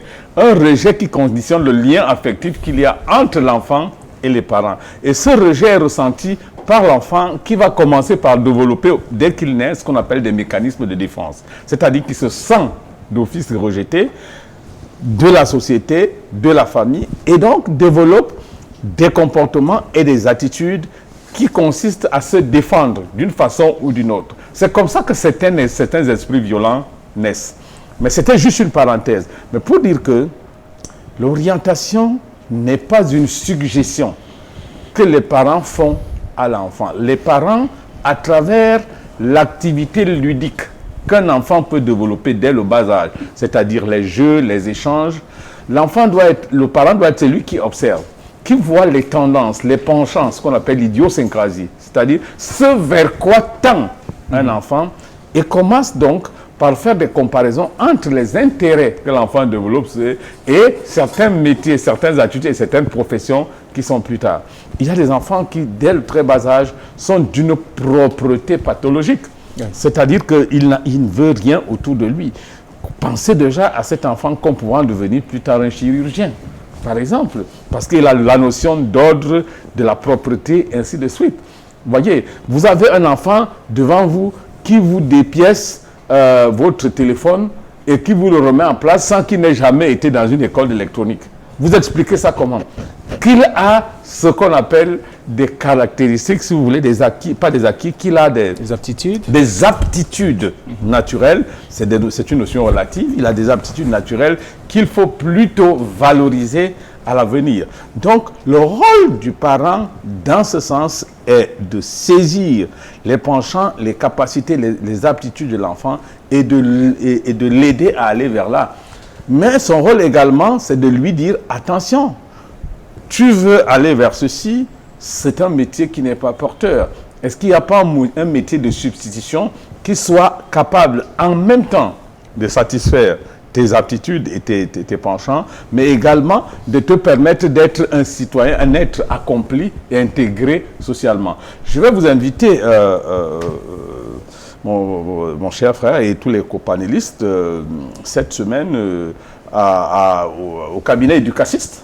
C'est ça en publicité. D'ailleurs, ce n'est pas de la publicité, puisque c'est un cabinet qui œuvre dans le cadre de l'éducation. Cabinet éducaciste qui est tout juste ici au feu rouge Bessenguer. Le cabinet éducaciste, justement, dans son service qui s'appelle clinique de l'orientation, accompagne donc les parents dans ce processus de détection des aptitudes des enfants et dans le processus qui leur permet de trouver soit des filières de formation ou alors des formations tout court qui soient en phase, totalement en phase avec des éléments que je viens d'évoquer tout à l'heure. Alors, est-ce que ça je va vous permettre... invite et c'est gratuit, je vous invite gratuit. D'accord, est-ce que ça va permettre à ce qu'on n'ait plus de la violence en milieu scolaire? La violence est l'un des thèmes majeurs qui est traité parce que la plupart de parents que nous recevons, je vous ai dit tout à l'heure d'entrée de jeu que la violence, nous semblons la résumer à des actes, j'allais dire singuliers que nous avons vus, c'est-à-dire accompagnés de morts de personnes. Mais il y a pire que ça, c'est-à-dire qu'il y a des enfants qui vivent le martyre dans les salles de classe où ils vont. C'est-à-dire que vous avez un enfant qui vous développe une forme d'anorexie scolaire, c'est-à-dire un rejet complet de l'école. Vous l'avez l'enfant le matin, chaque fois qu'il doit aller à l'école, il se met à pleurer. Vous dites, cet enfant n'aime pas l'école. Mais en réalité, ce que vous ne connaissez pas, c'est l'ensemble, la somme des violences que cet enfant subit. D'accord. Et c'est donc cette forme d'accompagnement en matière de détection des actes violents qui constituent les faits repulsifs de l'école que nous essayons de détecter à travers. Merci, vous permettez que j'accueille à l'instant Maître Tchègue Louis Bernard. Bonsoir. Bonsoir Flavien. Vous avez écouté les uns des autres depuis, vous êtes en retrait et vous êtes maintenant sur le plateau. Vous êtes avocat au barreau du Cameroun, ça il faut le rappeler également. Effectivement. Et vous êtes sur ce plateau parce que, pour comprendre un peu quel est le sort qui est réservé, ou alors en tant que parent d'abord, votre avis sur ce qui se passe comme violence dans les établissements scolaires, que ce soit public ou privé, on enregistre des cas, ces enfants qui viennent à l'école avec des objets ou des armes blanches pour inquiéter leurs camarades ou encore les enseignants. Flavien, j'ai suivi avec beaucoup d'attention le récit concernant les violences en milieu scolaire et ça fait partie de mon train quotidien parce qu'au-delà de ma profession d'avocat, j'ai une responsabilité dans un lycée de la place comme président de l'APE et je touche ces problèmes au quotidien dans mon lycée. Et à l'analyse de ce problème, je rejoins presque beaucoup de panélistes dans leur vision, mais j'ai attendu que les enseignants rentrent dans la conception première de l'école. Et que les enseignants essaient de rétablir l'histoire du mythe de l'élève et de l'enseignant. L'enseignant modèle, l'élève apprenant.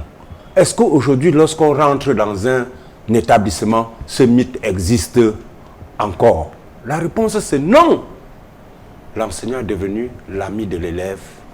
L'élève est devenu l'ami de l'enseignant. Qui enseigne qui et qui reçoit quoi? C'est ça la réalité. Apprécions la chose dans son comportement actuel. Et tel que disait tout à l'heure, il a bien précisé que ce n'est pas l'école qui est la source, ce n'est pas le parent qui est la source, c'est l'environnement dans lequel nous vivons. Nous sommes dans un état de violence. Lorsqu'on croit circonscrire la violence seulement dans l'établissement, non. L'homme n'est bon, la société le transforme. Et c'est le prix à payer que nous avons aujourd'hui dans nos sociétés. Nous avons perdu le contrôle sur l'encadrement de nos enfants. La notion de l'enseignant modèle, l'enseignant de l'enseignant, le maître du savoir, l'enseignant, l'idéal, a disparu. Le petit Jésus. Le petit, le formateur. Parce que lorsqu'on parle encore de l'enseignant aujourd'hui, je me rappelle mon passage en Ouakele, où lorsque nous étions dans les petits mouvements estudiantins, les petits policiers venaient toujours nous dire « le CP dépasse ta licence ». Parce que lui, il travaillait de là, nous étions encore à l'école, parce qu'on avait encore besoin du savoir des enseignants. Et nous les rappelions toujours que même étant policier, c'est toujours à l'école qu'on vous a formé. Laissez-nous aller à l'école, c'est pour ça que nous sommes ici. Donc lorsqu'on ne peut pas rentrer dans la genèse même de l'école, pour resituer l'école dans son contexte, peut-être les gens diront que Maître Tchègue a grandi dans un village. Mais je le dis encore sur ce plateau, ce n'était pas aisé pour un élève de ma génération de se retrouver avec son enseignant. Même quand il rendait visite chez mon père, qui était président des parents d'élèves de l'école, je me cachais au fond de la chambre. Parce que l'enseignant, pour moi, venir jusqu'à la maison, vraiment, j'étais dans tous mes états. Et ce maître, paix à son âme aujourd'hui, M. Mounka Michel, chaque fois qu'il venait chez vous, le lendemain, la première question à l'école, c'est toi qui dois répondre. Et ça mettait l'enfant dans une situation où le maître était devenu une divinité. On idolâtrait les maîtres. On ne chosifiait pas son maître. Le maître était devenu quelque chose de très précieux. On dit l'idéal vers lequel l'enfant cherche à tendre. Mais aujourd'hui, lorsqu'on prend 10-15 élèves, tu demandes le modèle qu'il a dans sa tête, ça ne sera pas l'enseignant. Comme Bertin Tinda le disait tout à l'heure, ça sera peut-être Kofi Olomide, ça serait peut-être Talamouana pour les femmes. Donc, le monde, et dans le contexte camerounais, il y a une maladie. Une maladie dans laquelle beaucoup d'enseignants se battent, même les camarades étudiants ne vont pas résoudre le problème. Comment peut-on créer les établissements scolaires dans les débits de boissons, dans les lieux de vente de drogue, tout le long des barrières des établissements, où on essaie des activités qui naviguent à contre-courant avec ce qu'on fait dans l'établissement. Dès que l'enfant sort de la barrière, il rencontre ce qu'il ne devait pas rencontrer sur son chemin. Et lorsqu'il revient le matin, ce n'est plus le même enfant. Ce n'est plus le même enfant. Dans les barrières des lycées, nous on connaît où sont logés les dealers. On les connaît. Et on connaît même les circuits de ravitaillement qui sortent de nos pharmacies. Et même les réseaux informels où ces produits, ces psychotropes dangereux pour nos enfants passent pour entrer au pays, on connaît. Lorsqu'on ne peut pas redonner l'école, remettre l'école dans sa position de départ, tout ce que nous ferons là, la violence ne prendra qu'un coup exponentiel. Aucune caméra, comme le disaient les panélistes, ne viendra arrêter un enfant. Aucune caméra ne viendra suivre l'enfant hors de la barrière sur le chemin de l'école pour rentrer chez lui. Alors, après tout ce que vous avez dit, qui me semble intéressant déjà, alors, on va comprendre justement comment faire pour remédier à tout ça. En tant que juriste, je voudrais, avant d'évoquer l'armada juridique que nous disposons en ce qui concerne de la répression des violences en milieu scolaire, je voudrais dire que l'éducation, c'est une chaîne. Tant que chaque maillon de la chaîne ne rentre pas dans ses responsabilités, nous allons beau réprimer, mais l'objectif ne sera pas atteint. Je vais prendre un exemple. Vous avez un enfant dans ce lycée, il est exclu. Mais, chose curieuse, à la rentrée, le père vient pleurer. C'est son enseignant qui connaît son comportement, qui change d'établissement pour aller inscrire le même élève grâce à ses relations dans un autre lycée. Et en cours d'année, il redéveloppe le même scénario pour lequel il a été exclu dans le premier établissement.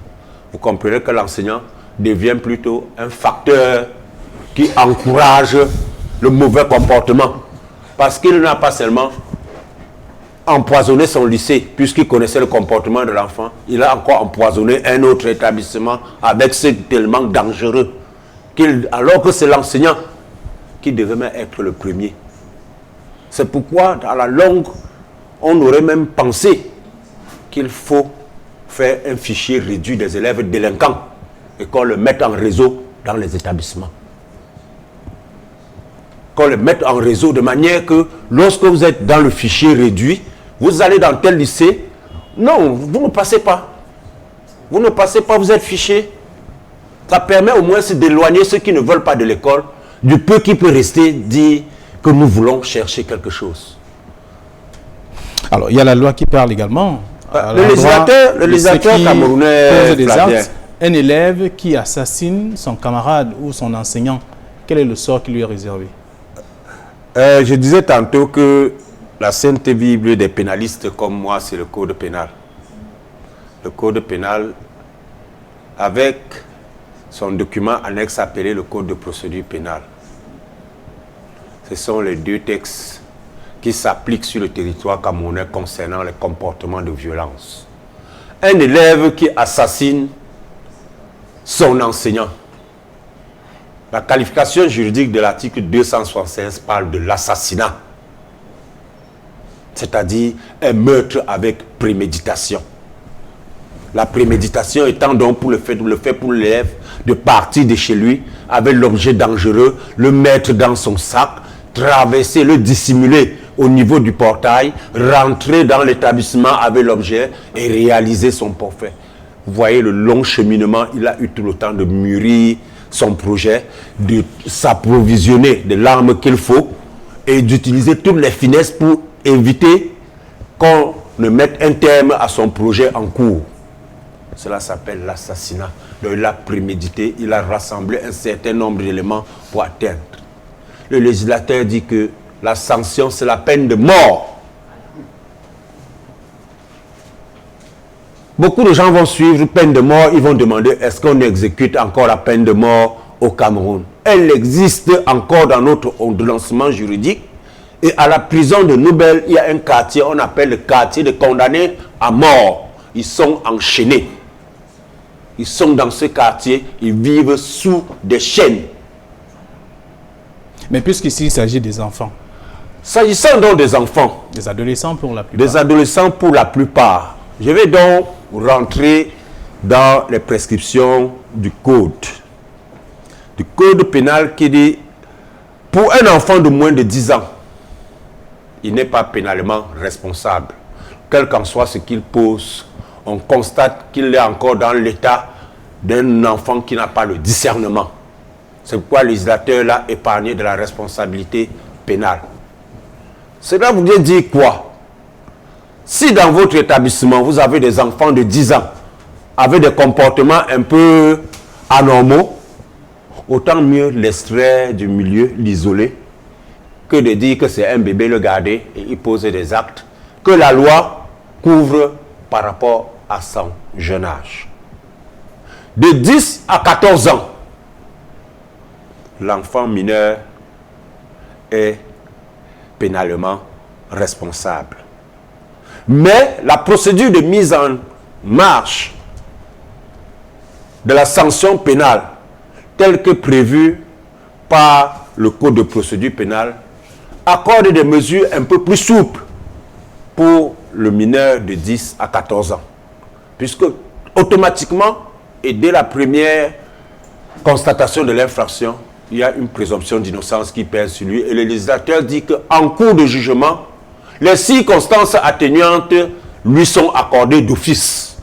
On n'a même pas besoin de plaider.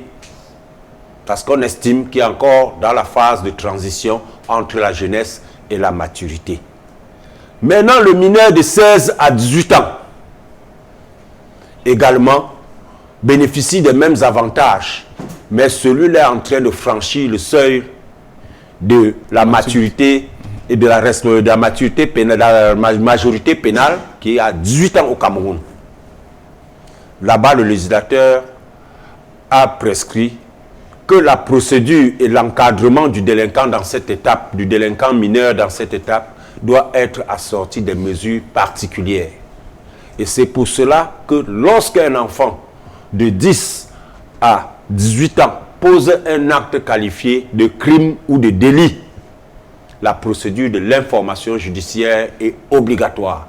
On ne va pas le juger comme un vulgaire, un monsieur mature qui va voler dans un magasin, qui sait ce que la différence entre la chose d'autrui et la sienne, il l'a volée.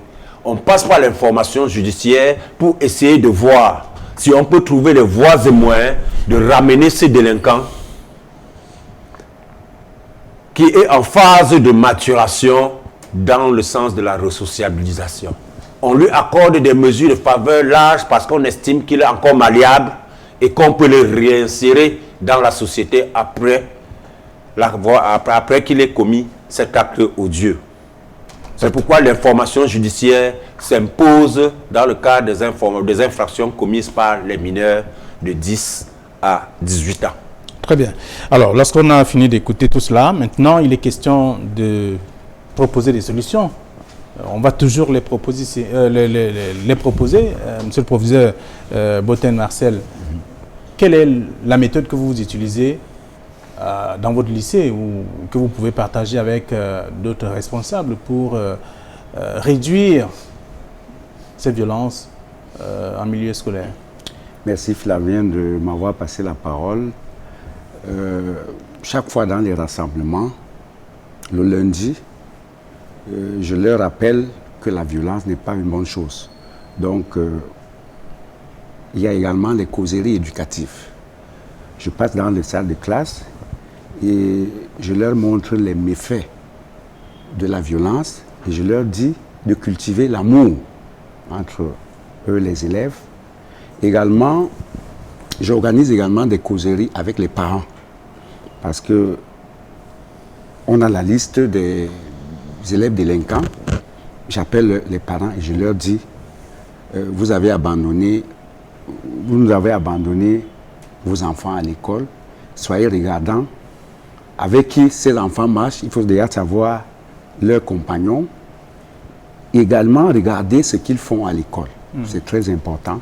Quand l'enfant rentre, vous avez l'obligation de lui demander même s'il a été à l'école, parce que beaucoup mentent. Est-ce que tu as été à l'école aujourd'hui? Oui, papa. Vous devez donc regarder ses cahiers pour savoir effectivement si l'enfant était à l'école. Donc, il y a ces mauvaises compagnies, je leur dis également d'éviter les mauvaises compagnies. Vous avez l'impression que le message passe? Les comportements changent aussi? Bon, certains sont réceptifs, vraiment, pour être franc. J'ai dit, je suis dans une zone un peu semi-rurale. Les mentalités ne sont pas les mêmes comme à Douala, comme à Yaoundé, mais beaucoup d'enfants là-bas, à Loué, où je suis, sont réceptifs à ces messages. Ben, il y a toujours des brebis galeuses, hein, parce que, il faut le dire, il y a toujours quelques élèves qui s'écartent de la norme. Mais nous ne nous décourageons pas, nous continuons à la sensibilisation. Et je vous assure, ces violences sont à 80% causées par la consommation des stupéfiants, la drogue. Et c'est pour ça que je leur rappelle chaque lundi matin de dénoncer ces camarades-là qui sont en contact avec la drogue, parce que l'avocat a parlé des dealers, ceux qui connaissent même ces circuits. Parce que, ils le font, ils dénoncent? Bon, je n'ai pas encore eu de cas de consommation de drogue dans mon établissement, mais ce qui se passe, il paraît qu'ailleurs, certains dénoncent. Certains dénoncent. Ça se fait. Donc, nous continuons avec la sensibilisation, les causeries éducatives, même dans les réunions d'APE avec les parents, nous leur disons de veiller sur l'encadrement de leurs enfants, de ne pas abandonner les enfants à l'école. Mais le parent doit également compléter ce qui se fait à l'école. C'est ça. D'accord. Alors, vous êtes Boten Marcel, vous êtes proviseur en service donc, au lycée bilingue de Loé, c'est dans le Mongo. C'est ça. Merci d'être venu également sur ce plateau avec vous. Njupem Isiaka, quelle est la stratégie que vous allez adopter désormais ou que vous adoptez depuis pour réduire au moins ce qu'on constate aujourd'hui dans votre lycée, par exemple, ou alors dans votre environnement? Oui, Flavien, tu le dis bien, pour réduire. Réduire tout simplement, parce que toute cette batterie de mesures qui sont appliquées, comme le souligne le proviseur, ce n'est que du saupoudrage. Parce qu'en vérité, on n'a pas posé le bon diagnostic. Le problème, il est profond. C'est vrai qu'on ne peut pas avoir une société complètement lavée de violence, non, mais on peut réduire les dimensions et l'impact des violences. Donc aujourd'hui, on fait pour diminuer. Je te cite. Qu'est-ce qu'on fait? Bon, on continue à fouiller les enfants et je félicite les surveillants généraux qui font vraiment le travail des fins limiers. On continue à utiliser les détecteurs de métaux, etc. On s'en va dans les salles de classe, on applique le règlement intérieur. C'est toute une batterie d'éléments de pratique qu'on fait. Mais le résultat est celui que vous connaissez. Est-ce qu'on peut dire qu'aujourd'hui la violence est moindre par rapport à hier? Tout au contraire. Tout au contraire. Il me semble qu'il faille aller plus loin que ça. Il me semble qu'il faille peut-être interroger le système éducatif même. Ne peut-on pas revoir l'éducation à partir de la base, où on va moudre une société nouvelle, avec peut-être une génération nouvelle, moins, je mets les guillemets, corrompue, moins violente, moins barbare, parce qu'au jour d'aujourd'hui, l'enfant est comme une victime lui aussi des scènes qu'il vit, pour le dédouaner un peu. Mais nous autres, parents qui suivent, nous avons démissionné. Nous avons démissionné. Le proviseur l'a souligné. Combien de parents demandent-ils aux enfants s'ils étaient à l'école? Combien de parents passent voir monsieur le proviseur pour dire « J'ai mon rejeton dans ta classe, dans ton établissement, je ne sais pas s'il vient même à l'école ». Combien s'approchent des responsables disciplinaires pour s'enquérir du comportement de leurs enfants? Combien même sont-ils ceux-là qui permettent à l'enfant d'être outillé pour suivre tout le cours en classe? Combien sont-ils qui regardent les compagnies, les enfants avec qui l'enfant partage la route en aller et retour? Combien sont-ils? Alors, il se dit également qu'il y a une certaine, je veux dire, une relation développée et même peut-être poussée entre les surveillants généraux et ces enfants qui arrivent pour ne plus être systématiquement contrôlés. Non, c'est assez facile de le dire ainsi. Les surveillants généraux sont des personnes, on va dire comment, aptes et, comment je veux dire, formées, conseillées, aguerries à la tâche de la discipline. Mais l'être humain n'est pas divin. Ils réussissent toujours. Ces enfants sont comme les bandits. Plus la police développe les stratégies pour les traquer, plus eux aussi développent des stratégies pour passer entre les mailles des filets. C'est à peu près ça. Et dans ce contexte-là, on ne peut pas vouloir, on ne peut pas incriminer. On ne peut pas dire que les surveillants généraux sont comment je vais dire cela, en complicité avec ces enfants-là. Non, au contraire. Parce que eux, surveillants généraux, si vous entrez dans un lycée, vous trouverez que presque tous les surveillants généraux ont chacun un sobriquet. Parce que ce sont eux qui ont le plus d'ennemis dans l'établissement. Ils ne peuvent pas accepter que ces ennemis, entre guillemets, passent, sachant qu'eux-mêmes, ils sont exposés. D'accord, merci. Vous êtes enseignant. Oui, oui, je voulais dire un mot à l'endroit de mon actuel ministre, Mme Nalova Yonga, le professeur Nalova Yonga. Il faut le dire, je ne peux pas quitter cette salle sans la remercier parce que cette dame a transfiguré le ministère des enseignements secondaires avec le concept que vous connaissez, le Clean School, l'école propre. Et cette école propre a une double dimension. Une dimension physique. Vous voyez, l'école doit être un milieu propre, avec des belles toilettes. Et une dimension également éthique. Cette dimension éthique-là, c'est celle-là qui doit débarrasser l'école de tous les maux dont nous avons parlé ce soir. Voilà. D'accord. Donc, la violence et tout, avec ses conséquences. C'était un élément complémentaire, bien entendu. Merci. D'accord. Alors, Maurice Somo, vous avez quand même je veux dire, le secret de la transformation de ces enfants. Oui. En tant que psychosociologue, l'éducation. On veut bien, nous avons d'ailleurs le devoir de transformer cet enfant, parce que ce n'est pas seulement nous qui faisons dans ce métier. L'école a pour devoir de transformer l'enfant qui arrive. Quels que soient ses défaillances et ses défauts, nous avons le devoir, en tant qu'éducateurs, de transformer ces enfants pour qu'ils deviennent des modèles pour notre société. C'est pourquoi il y aura une différence entre un enfant qui est passé par l'école et un autre qui n'est pas passé par là.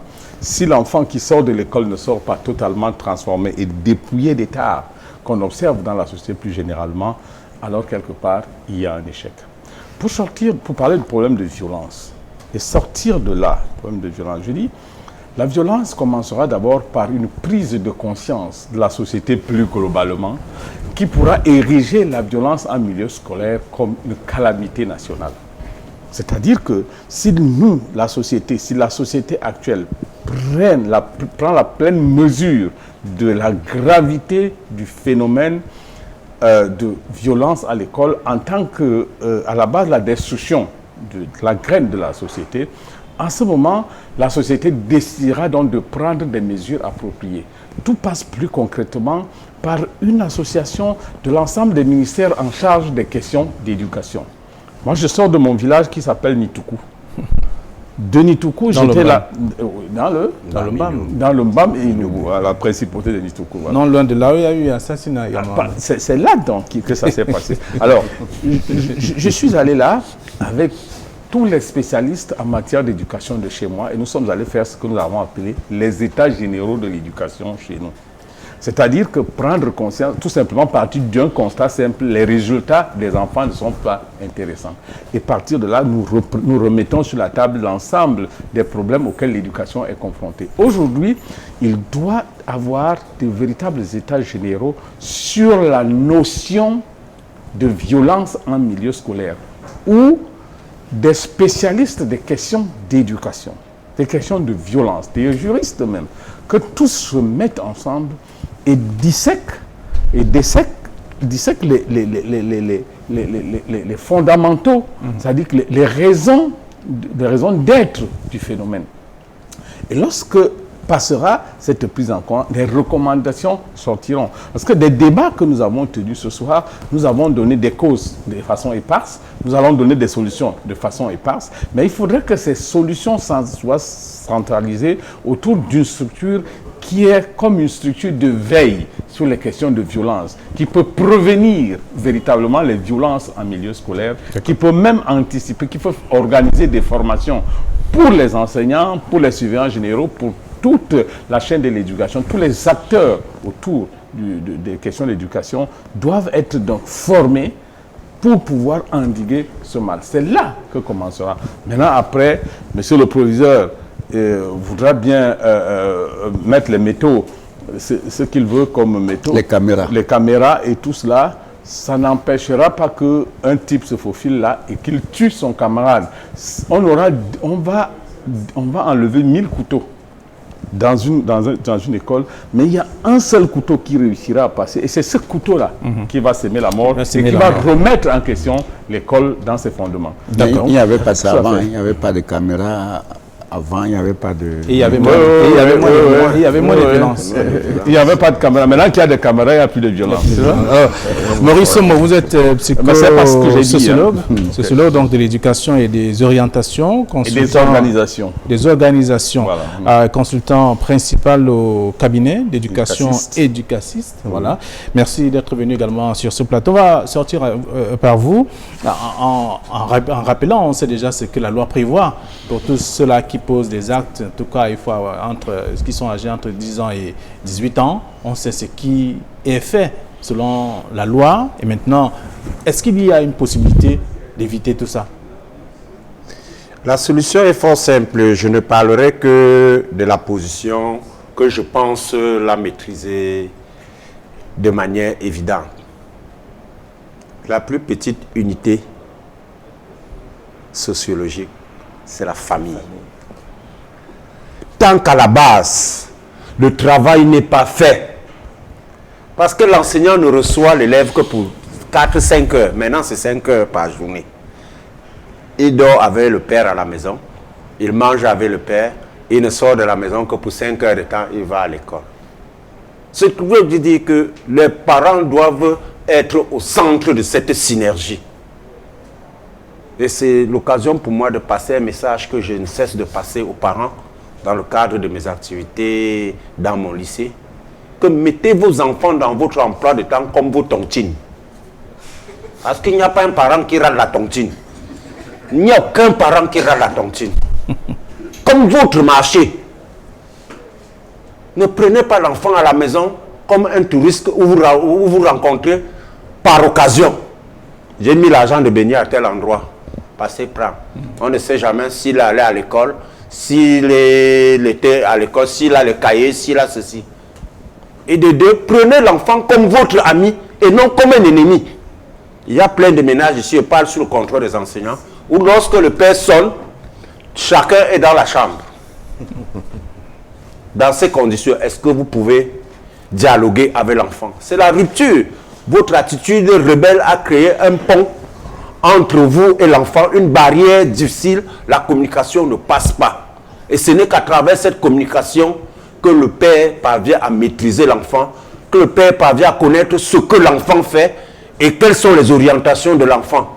Parce que les enfants avec qui on bavarde beaucoup, dans les échanges, ils vous donnent ces lignes de vie, comme disait Bertin Tinda tout à l'heure, ils vous précisent ses grandes aspirations, ses souhaits et ses idoles. Parce qu'à force de dire que j'aimerais être Descartes, tu sens que voici un garçon, lorsqu'on a fait la loi de Descartes à l'école, ça l'a marqué, et il dit que j'aimerais être Descartes. Le père doit être prédisposé à envoyer l'enfant dans une série scientifique pour qu'il puisse développer les mathématiques telles que Descartes l'a fait. Alors, Bertin Tinda nous a dit qu'il faut penser la conception de l'enfant. Oui, je voudrais rentrer à la fin. Je voudrais également dire aux parents que ce n'est pas parce que l'enfant est votre ami, vous deviez également faire le contre-espionnage à vos enfants. Donc les week-ends, vous faites les foot systématiques dans les chambres. Quand ils sortent, ils vont à l'église, vous rentrez dans les chambres, vous fouillez les recoins, les sacs de classe, vous allez voir des choses suffisamment graves. Et une fois que vous avez pris en considération le corps étranger que vous trouvez dans le sac de vos enfants, vous pouvez savoir avec qui il marche et ce qu'il fait dans la journée.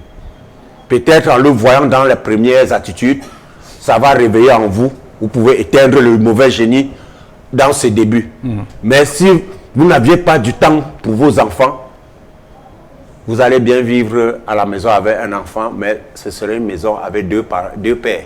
L'enfant est un père puisqu'il pilote seul son avion.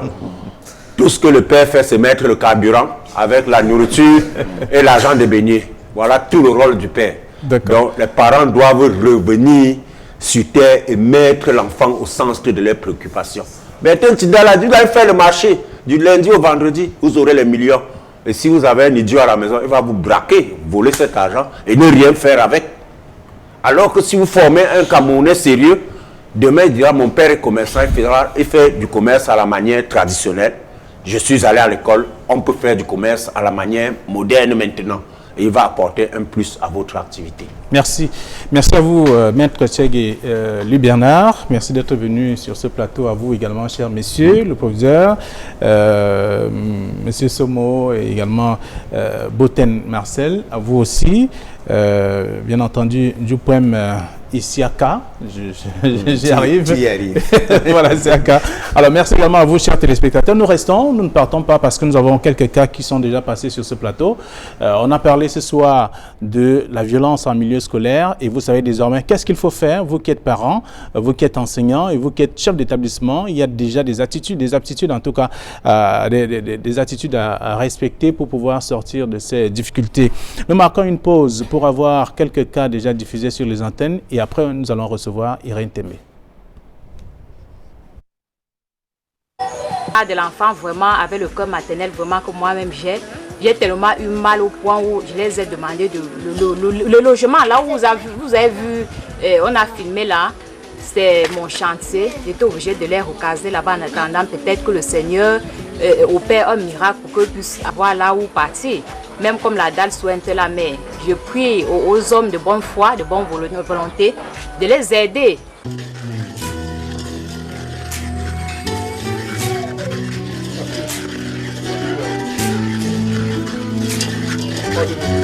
C'est avec les retombées de la vente du maïs et des arachides que cette petite famille se nourrit. Les pères font seulement, ils peuvent faire un peu le job au sanctuaire comme ça là, ils viennent. Moi-même, avec la maladie, tout, je fais un peu les arachides. Je ne peux pas vendre ça. L'enfant qu'elle traîne au quotidien et partout souffre d'une pathologie dont elle ignore le nom. Sa conception et beaucoup plus sa naissance n'ont pas respecté les critères connus. Quand j'étais enceinte, je suis allée à l'hôpital. Mais c'est comme les hôpitaux de village, il n'y avait pas les médecins. C'est les gens de l'hôpital que tu viens seulement, on regarde seulement le ventre, comment le bébé bouge. Quelque temps là, mon ventre a commencé seulement à descendre en bas. Le temps que j'étais enceinte, c'était en bas. Je marchais seulement comme ça. À 8 mois. Un jour comme ça, je suis à la maison. Je vois seulement l'eau descend seulement en bas de moi. Jusqu'à que je suis allée donc à l'hôpital, surtout toujours dans les petits hôpitaux du village là. Le médecin qui est dans l'hôpital là, qui vient me regarder, il est venu le matin. Il a dit que non, c'est la maladie, que l'enfant là n'était pas encore en termes de nerfs. On me prescrit les remèdes, je bois d'abord. Que l'enfant va encore faire 1 mois dans le ventre avant de naître. Je suis restée à l'hôpital. Un soir comme ça, l'enfant sort seulement seul comme ça là. L'infirmière qui est à l'hôpital, elle vient, elle dit que non, le chef là ne connaît pas, que l'enfant est bien né. Que je rentre à la maison avec lui. Je suis donc venue à la maison. 1 mois, l'enfant a commencé seulement à pleurer fort. Je rentre avec lui. On me dit seulement que c'est son ventre, que je ne peux pas lui puiser, c'est seulement comme ça. Cet enfant, né dans des conditions difficiles, est l'homonyme de son père. Mieux, son héritier. Ça, c'est mon garçon. Parmi mes enfants, c'est mon garçon. Dans la vie, il faut un enfant parce que quand tu as un garçon, même chez nous au village, c'est lui qui t'enterre. Parce que c'est lui qui va rester demain pour que les filles qui sont allées en mariage reviennent te trouver ton tombeau. C'est ton garçon. Vraiment, je suis en problème comme ça. Je n'arrive pas à expliquer ça. C'est que je me suis même suicidé depuis avec les problèmes qui m'ont arrivé cette année. Mais j'ai toujours le cœur. Au regard de l'état de santé de l'enfant, la famille de Philippe Dassidi, 34 ans, qui n'a jamais apprécié son fils, a souhaité que Philippe se sépare de celui-ci. Car pour elle, c'est un enfant serpent. Une équation pas facile pour lui. Donc l'enfant qui est avec moi, si personne n'a jamais touché dans ma famille un jour, c'est moi et ma femme qui s'occupe de lui. Donc quand il est là, c'est avec moi et sa mère. On a dit que l'enfant que j'ai, c'est un sorcier ou c'est un serpent. Il faut lui mettre devant l'eau où il va partir. Et tu as dit quoi? J'ai dit que j'avais pris une décision que bon, moi je ne connaissais pas comme c'est la famille, on décidé. J'ai dit que je voulais tenter à faire ça. C'est au moment de... Je voulais tenter même d'aller avec l'enfant. Et voilà le cas de bébé Bonaventure, qui est donc bébé serpent, comme son père lui-même l'appelle, et bien entendu les membres de sa famille aussi. Mais avant de poursuivre, je voudrais souhaiter la bienvenue à Irène Tembe. Bonsoir. Bonsoir Flavien. Et bienvenue ce soir encore sur ce plateau. Après, bien entendu, le sujet et les débatteurs qui ont évoqué la question de la violence en milieu scolaire. Tout à fait. Nous parlons cette fois de ce cas, le cas social de Bonaventure, on le sait. C'est un bébé né dans des conditions difficiles, avec des malformations congénitales. Tout à fait, c'est un bébé assez particulier. Et nous allons lire les différentes contributions que nous avons perçues en date du 12 novembre 2020. Les différentes contributions sont dans les suivantes. Jeunesse Bazou et Amis de Douala, 25 000 francs. Tamda Eric, 500 francs. Teclen Dormo, 2 000 francs. Madame Thiam de Bafoussam, 10 000 francs. Bienfaiteur, 2 000 francs. Evira, 1 000 francs. Anonyme de Lorpom, 5 000 francs. Un étudiant de Tchan, 1 000 francs. Famille Dassi de Bonabéré, 5 000 francs. Bakam Bonaventure, 10 000 francs. Bienfaitrice, 6 000 francs. Famille Kouété depuis Ebolova, 5 000 francs. Inconnu, 1 500. Lisette, 1 000 francs. Fautueux Anicette, 2 000 francs. Bienfaiteur, 10 000. Un chrétien à Connecticut aux États-Unis, 100 000 francs. Donner un sens à sa vie, 10 000 francs. Choya, 2 500. Bienfaiteur de Niala, 2 500. Monsieur Piment, 5 000 francs. Bienfaitrice, 1 000 francs. Bienfaiteur, 5 000. Denise Mambo, 1 500. Gekam Rosie à Northampton, en Angleterre, 5 000 francs. Maman Jeannette, 1 000 francs. Émile Layette à Yaoundé, 10 000 francs. Mimboué Marie, épouse Lapé, 5 000 francs. Madame Catherine Go, Bakinde Marie-Louise, 15 000. Une chrétienne, 20 000. Yembe Pita, 2 500. Famille Ngako depuis Yaoundé, 1 000 francs. Daniel depuis Obili, 5 000 francs. Régine Ngoli, 5 000 francs. Madame Zituofo à Konsamba, 2 000 francs. Karel Chancel Fofé, 1 000 francs. Regina Prisciana Ngepi Feulefac, 500 francs. Bombo au marché Bonamoussadi, 1 000 francs. Madame Kebiye Amanjo, 1 000 francs. Famille Tanque, 1 500. Prudence Zengo, 2 000 francs. Dabiga Foukoum Valentine Borga, 5 000 francs. Santé et sport, 1 000 francs. Robert Pierre Foyet Ngakam Bonaventure, 1 000 francs. Bienfaitrice, 450. Famille Ngapou, 5 000 francs. Chinda Chayon Mathurin, 1 000 francs. Famille Njumsi, 2 000. Akendi Chodjera, 2 000.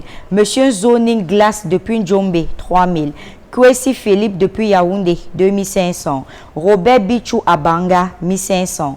Madame Thiagué, 30 000. Franklin Di Danjon, 2 000 francs. Une famille chrétienne à Mabanda, 7 000 francs. Isabelle, 10 000 francs. Takeyan Jean-Paul, 5 000 francs. Famille Nyonse, 1 000 francs. Gérard Dancho Tédonome de Loum, 10 000 francs. Madame Doum Thérésia Titan de Kozoa, 2 500. Valérie Thérèse Loé Bonaventure, 1 000 francs. Wambon, 1 000 francs. Cyril Awa Abanasom, 2 000 francs. Bienfaitrice depuis Yaoundé, 1 000 francs. Maman Clémentine, 3 000. Boumiyou Iran Elvis, 1 000 francs. Famille Méli, 500. Mohamed Koupier Moubania, 1 000 francs. Maman Catherine Diakwa, 1 000 francs. EMDS Security, 5 000 francs. Monsieur Tagné, zone de recasement Andorpassi, 1 000 francs. Et Tungu Belobo Georges, 2 000 francs. Famille Kebo, 2 000 francs. Josiane de Bafoussam, 2 000 francs. Famille Namo, 3 500. Bienfaitrice de commandant, 1 000 francs. Françoise Massé, 2 500. Famille Tcharé à Mangaï, arrondissement de Dimon, 4 000 francs. Chancel Machio, 1 000 francs. Un chrétien à Loum, 1 000 francs. La fleur de JC, 500. Mogem Farel, 5 000. Mathurin Sikati de Trento, 5 000. Evan Nimpieba, 1 000 francs. Maman Gisèle de Yaoundé, 3 000. Famille ST, 4 900. Gapou Hervé, 5 000 francs. Soleil Papillon, arme de bonne volonté à Yaoundé, 1 000 francs. Pepem Kolmeseng, 1 000 francs. Famille Ngengang, 3 500. Maman Reine, 2 500. Amis solidaires camerounais de Québec, ASCK, 24 000 francs. Âme de bonne volonté, 1 500. La famille Ateba, 10 000 francs. Mon secret, 5 000 francs. Brigitte Ducha Sepi, 500. Maneville Chic Saboum, 2 000. Yvonne Kouele Mesumbe aux États-Unis, 20 000 francs. Bertin Kougoum, 5 000 francs. Noutadie Kamgam Bruno, 4 000 francs. Willy Takunju Tesso, 2 000 francs. Tom Tatuena Boniface, 2 000 francs. Fomou Mirabelle Anga, 1 000 francs. Adeline Mafo, 1 000 francs. Salamatou, 2 000. Guy Nestor Tagné, 1 000 francs. Catherine Modom, épouse Azer, 5 000 francs. Franquise Aimé Doumen, 5 500. Nous avons pour le cas du bébé Bonaventure un montant de 478 500 francs CFA. Et ça, c'est pour le petit Bonaventure Tout qui doit être pris en charge également à la suite de l'expertise déjà proposée par des médecins qui étaient sur ce plateau ce jour-là. Il y avait également le cas de Daniela. Oui, nous avons également le cas de la jeune adolescente Daniela, âgée de 15 ans, qui est, disons, paralysée depuis 2 ans, couchée sur un lit. Les différentes contributions que nous avons perçues en date du 12 novembre 2020 sont les suivantes. Jeunesse Bazou et Amis de Douala, 25 000 francs. Bienfaitrice, 20 000 francs. Trésor, 5 000. Madame Thiam de Bafoussam, 10 000. Anonyme de Lorpom, 5 000. Famille Kouete depuis Ebolova, 5 000 francs.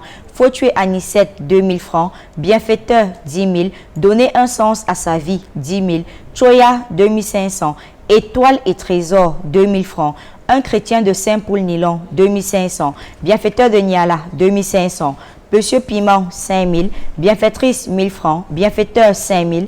Maman Jeannette, 1 000 francs. Aimé Laye de Yaoundé, 10 000. Mimbwe Marie, épouse Lapé, 5 000. Yembe Peter, 2 500. Une chrétienne, 10 000. Famille Ngako Félix depuis Yaoundé, 1 000 francs. Régine Goli, 5 000. Couple Badieu, 1 500. Madame Zitoufo à Konsamba, 2 000. Bombo Omaché Bonamoussa, 10 000 francs. Bertin Kungum, 1 000 francs. Famille Tanque, 2 000. Takou Jean-François, 2000. Teclen Dormon, Nanfak de Bepanda double balle, 2000. Santé et sport, 1000 francs. Famille Ngapou, 5000. Retraite spirituelle des fils et filles de l'ancien Zouango à Yaoundé, 7000 francs. Robert Bichou Abanga, 1500. Madame Tchagé, 20 000. Takeya Jean-Paul, 5 000. Astrid de Yaoundé, 500. Un chrétien à Loum, 10 000. Famille Nyon, c'est 1000 francs. Madame Doum Teresa Titan de Kooza, 2500. Wambo, 1000 francs. Famille Méli, 500.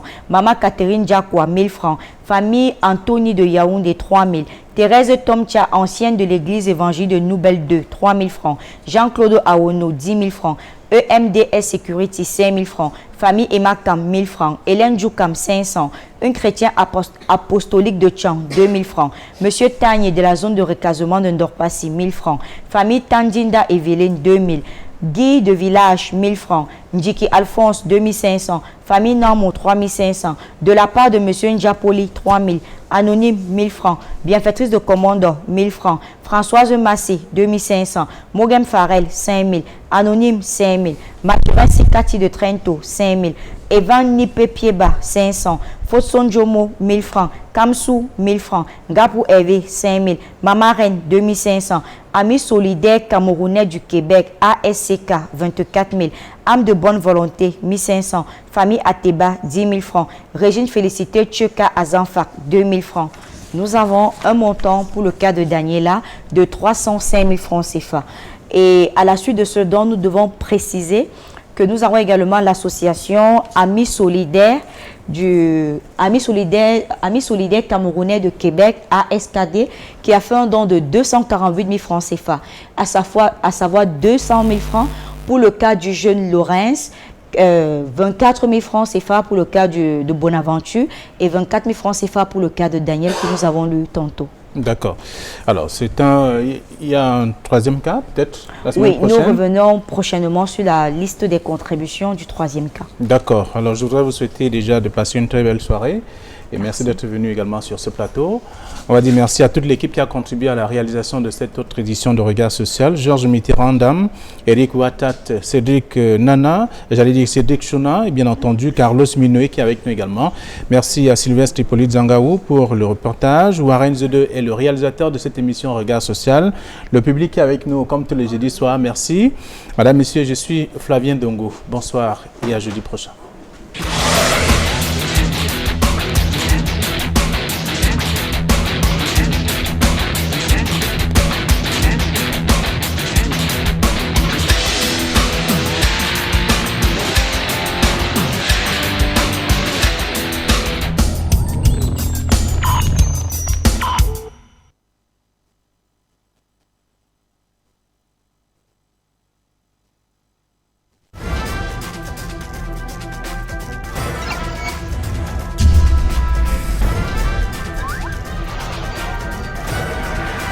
Equinox Télévision, au-delà de l'image, nous rendons compte. 7 conseils pour se protéger contre le nouveau coronavirus. 1. Lavez-vous régulièrement les mains à l'eau et au savon ou à l'aide d'un gel hydroalcoolique. 2. Vous ressentez l'envie de tousser ou d'éternuer? Faites-le dans un mouchoir ou dans le creux de votre coude, puis lavez-vous les mains. 3. Restez à au moins 1 mètre de distance des autres personnes, surtout si elles toussent, éternuent ou ont de la fièvre. 4. Évitez de vous toucher